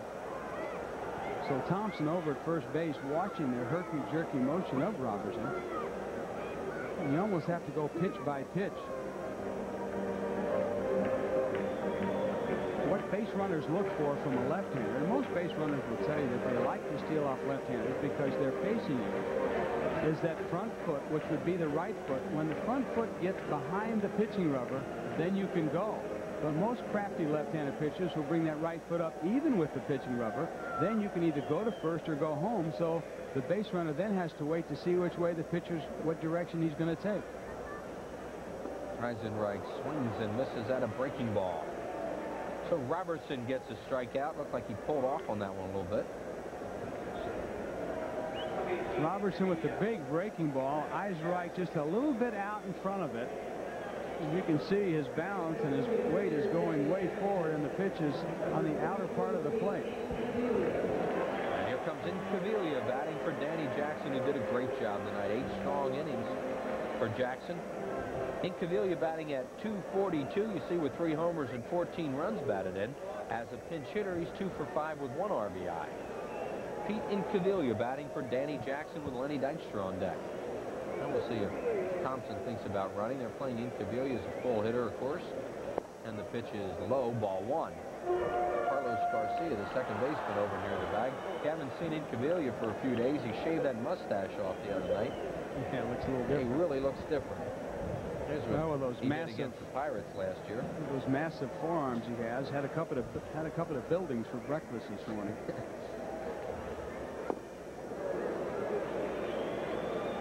Incaviglia way out in front of it, looked like a changeup. 1 ball and 1 strike to Pete. There's those blacksmith arms of his. That's why I can sympathize with Jim Eisenreich. When you come off the bench and you're facing a herky-jerky left-hander like Robertson you've never seen before, you have no idea what he's pitching. It really throws your timing off. Chop up the middle. Tough play for Bell. He has it, can't make a play. It'll be a base hit. Incaviglia. Thompson stays at second base. Pete Incaviglia gets a pinch hit. And the Phillies have 2 on for Dykstra. That's one of those do-or-die plays when the shortstop playing way deep, because Incaviglia hits the heck out of the ball. Really has to come in and try to make that play barehanded. But because the ball took a funny hop off the turf and bounced high, Bell had to try and grab it with the glove, then throw on the run, and couldn't hold on to it. So that'll bring up Dykstra. The guy that used to make that play that was unbelievable, Chris, Mike Schmidt, would come in and make that one-handed play on those high hoppers and then make a perfect throw for first baseman. He was getting good at it as Hollins. That's the play Dave Hollins makes the best, is that charge play from third. Lenny Dykstra, the batter, with an infield hit. He is 1 for 3 with a walk tonight. 2 on and 1 out. Low and in the dirt, blocked by Swat. Thompson at second, Incaviglia on at first. That was hit number 8 for the Phillies. The line on Danny Jackson. 8 innings, 4 hits, an earned run, 2 walks, and 6 strikeouts as we see Thompson on at second base and Incaviglia at first.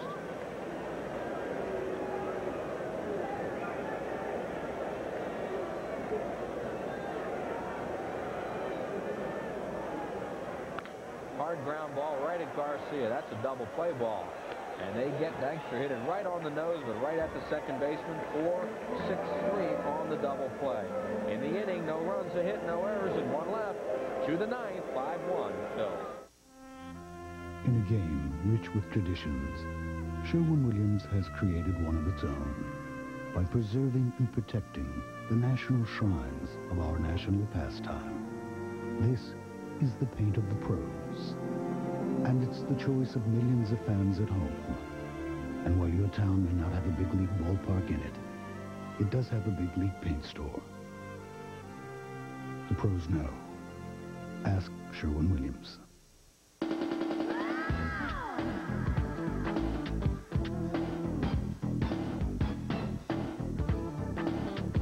For the first time ever, the expansion Florida Marlins come to the Bat Thursday, June 17th and Friday, June 18th. Then the Upper Deck Heroes play Saturday, June 19th before the Marlins game. And it's a free vintage 1933 baseball cap for all men, Sunday, June 20th at 1:35. Order your tickets in advance. Call 463-1000.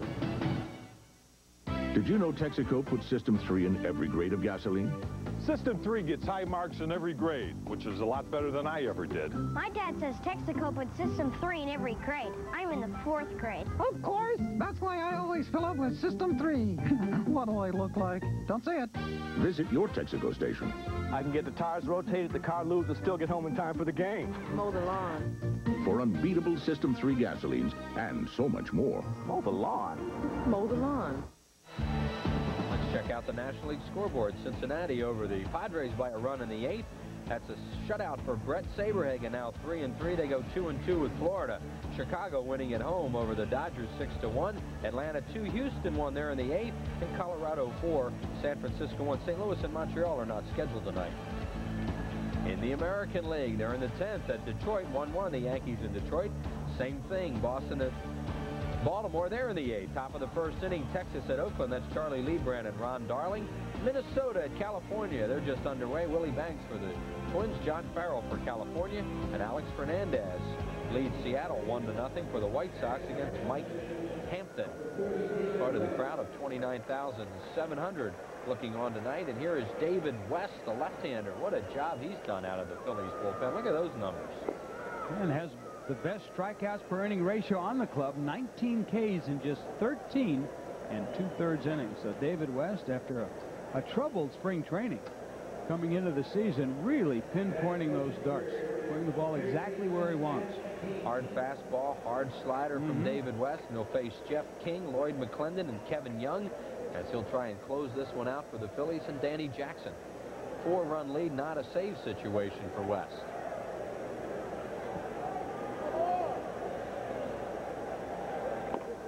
Sails outside, ball 1. King is 0 for 3 tonight with a strikeout. You know, it's not a save situation, but the Phillies bullpen has just done an outstanding job. They have an 8-0 record with 14 saves and 17 opportunities. So they've done their end of the bargain. Ball too high. West hasn't pitched for a while. Last time, let's see, he has... Well, we gave you the total numbers on him. I thought that was on here when he pitched last, but it's been a while. I got it in my little book here. Here's the next pitch to King. And it's over for a strike. David West's last outing was on the 7th of this month. Pitched a 1/3 of an inning. Prior to that, he had pitched on the 5th, 1 inning. So he needs a little bit of work, and Jim Fregosi getting him into a game, and he pops it up to second base. And King is retired for the first down. That'll bring up McClendon 2 for 3. How about tomorrow night? If you can't make it out to the ballpark, tune in. You'll see the Phillies and the Pirates. Dave Otto, a left-hander who's been in the American League. You haven't seen him yet. He'll be opposed by Ben Rivera, who got some work in Florida last week for the Phillies. Here's Big Bienvenido. He looks kind of happy, doesn't he? He's always relaxed, Ben. Nothing bothers him. Well, when you're 6'9" and 300 pounds, nothing should bother you. Big smile. Sure, happy-go-lucky. 1 ball and no strikes with 1 out in the 9th. Phillies trying to win again. Fouled away. They are on quite a roll right now, to say the least. I mean, they're 13-3 at home, 22-7 overall. Remember 1976 when the Phillies only lost 19 games at home? Unbelievable. Yeah, you remember that. You were a big part of that. Next pitch to McClendon is a strike call. If the Phillies win this game tonight, it would give them their best ever record after 30 games in the history of the franchise.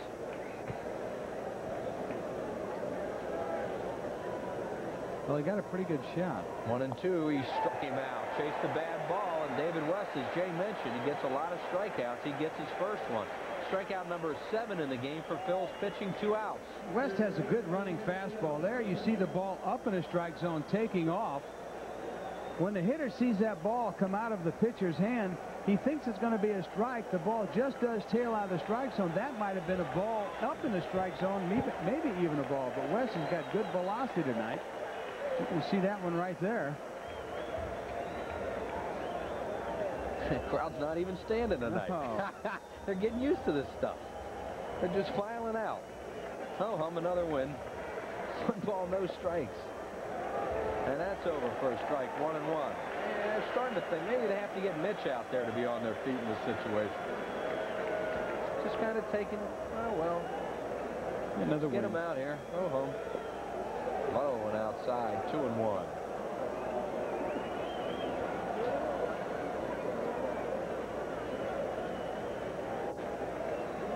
This one wasn't dramatic enough tonight. Grand slam for Dalton in the 7th inning, breaking a 1-1 tie. 5-1 Phils, 2 outs in the 9th. Low ball 3-1. The on-deck hitter is Don Slott. There he is. I wonder where all those critics are that were bashing Lee Thomas for making all these deals before the season started. He walked him, ball 4. I wonder if they'll own up to some of that stuff that they said in the papers, where Phillies didn't go out after any big name players. You know, why'd they go after Thompson and Incaviglia? Why'd they get David West? This is Jay Johnstone saying these things, folks. I wonder where those critics are. He's kind of happy. I don't think he was one of those critics. No. Well, you know, I hope those guys that were bashing Lee Thomas kind of own up to themselves a little bit. Let's see if they do. 1 for 3 for Don Slott. The pitch is on the outside corner for a strike. And everybody talked, Chris, about getting Barry Bonds or Greg Maddux or one of those high-priority type guys. I think the Phillies did pretty good. Well, it's hard to argue with the results right now. You say so. I just want to see if those critics will come forward out there. No balls and 1 strike to Don Slott. Check swing, it's over for a strike, and it's 0-2 to Slott. Now they're going to get up. They took a base runner. Here they go. All right. That was that last cup of coffee. Hadn't kicked in yet. There we go. 0-2 to Sluggo Slott. Here's the pitch. Oh, ball 1. Phillies, of course, not holding Kevin Young on at first with 2 outs and a 4-run lead. There is Young. 1 ball, 2 strikes to Don Slott. Here's the pitch. Swing and a foul back. Well, that ball really had some movement on it. You can tell West humping up with the fans excited, standing up, cheering on for that last strike. West threw the heck out of that ball, and Slott took a swing at it, but that ball moved about 12, 13 inches. There we go with everybody on their feet. 1 ball, 2 strikes to Slott. David West in the dirt, 2-2. It's going to look like a wave if they keep doing this. Up, down, up, down, up, down. There's Jim Fregosi. The thing that he likes best about that is not anybody talking about it. He does such a good job with this team, and he just wants to kind of stay in the background. That's his personality. I know Ray Didinger of the Daily News is going to do a big story on him. That'll blow his cover. 2-2. Swing and a foul out of play. Ray said it might be in tomorrow's edition of the Daily News, so might look for that. And if it is by a fine writer on a great guy, it should be a pretty good story. Well, the big thing about Jim Fregosi, and you know this too, Chris, the fact is he's able to take players and mold them into what he wants and let them go out and play like they want, and still get the point across that this is a team concept, even though it's an individual effort. Here we go. Swing and a fly ball to center field, and this ought to do it. Lenny Dykstra waits. He grabs it. The Phillies with the best record in the major leagues, 23-7, and their best ever record after 30 games. And what a job by Danny Jackson tonight and Darren Dalton's grand slam.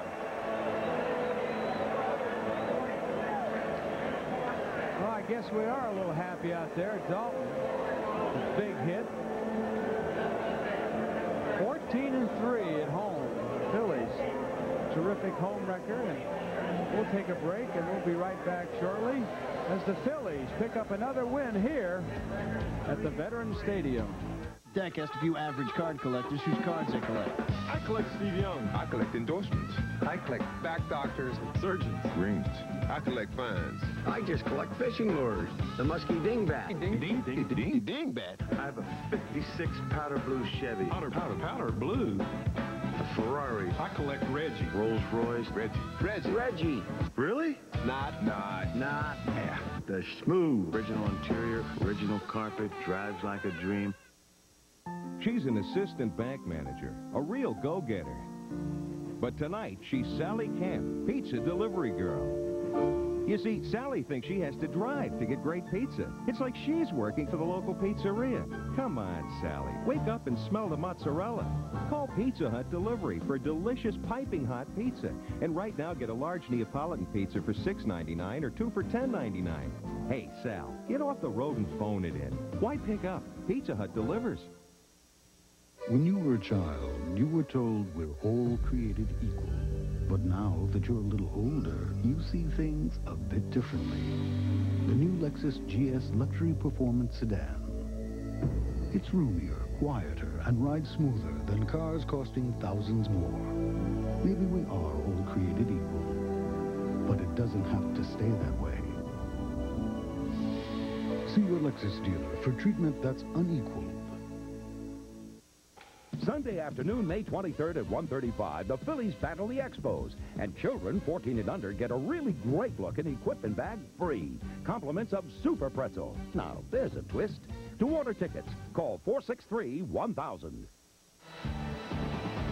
Well, once again, the final, the Phillies 5, the Pirates 1. It's 1-1 in the 7th inning. Jay Johnstone, and up came Darren Dalton.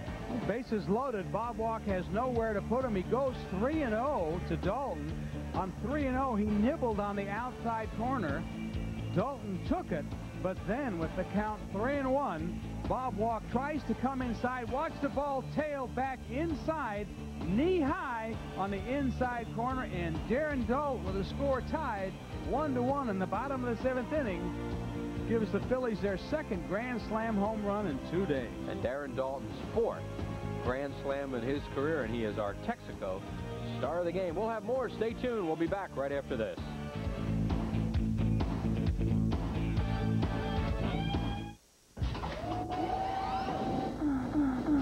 This is the future. We are waiting. You must choose your fate. Will you choose to join Andrew McCarthy and Jennifer Beals in the battle against the strange virus of Dr. M? Will you take sides for or against gang leader Malcolm McDowell in A Clockwork Orange? Or will you journey to 2008 to aid Rutger Hauer's search for a London killer in split seconds? The future waits for no one.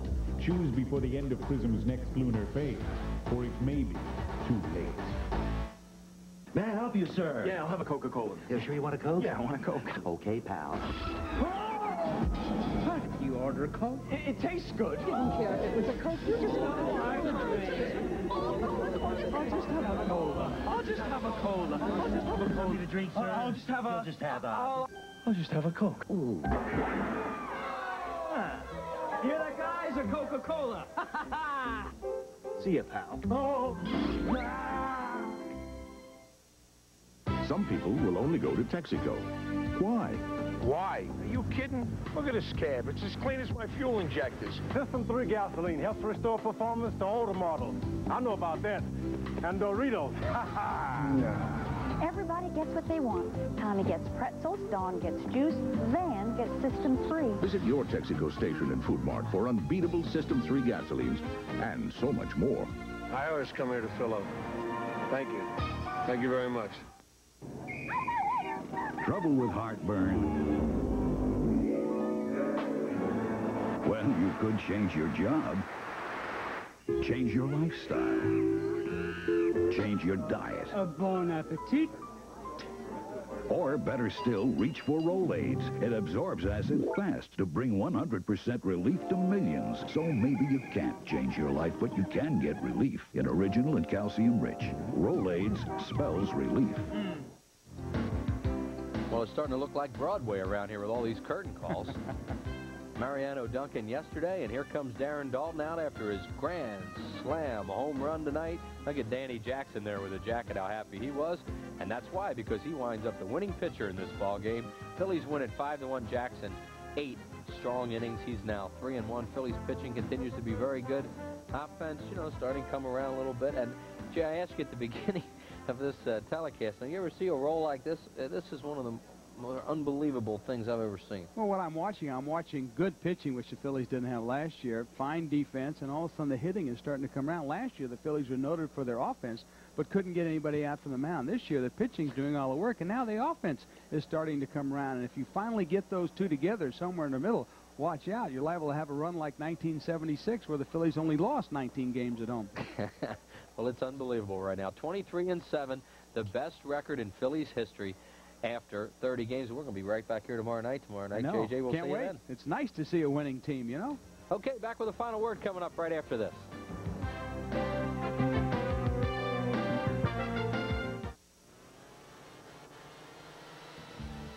Phillies Baseball on Prism has been brought to you by Budweiser. Fresh, pure, natural, proud to be your Bud. By Sherwin-Williams Paint Stores. The pros know. Ask Sherwin-Williams, a participating sponsor of Major League Baseball. By Mellon PSFF, the official bank of the Phillies. By Bell of Pennsylvania Yellow Pages. No other book can match it. A Bell Atlantic company. By Texaco System 3 gasoline. In every grade, System 3 helps restore performance to older cars. By Coca-Cola. It's always Coca-Cola. By Cento Fine Italian Food. The company that says trust your family with our family. By your Quality Plus Ford dealer. Get great deals on 5 of the 10 best-selling cars and trucks in America during the Great American Ford Sales Event at your Quality Plus Ford dealer. By the Pennsylvania Lottery, a participating advertiser in Phillies baseball. Lottery proceeds benefit older Pennsylvanians. By Independence Blue Cross and Pennsylvania Blue Shield, carry us for life.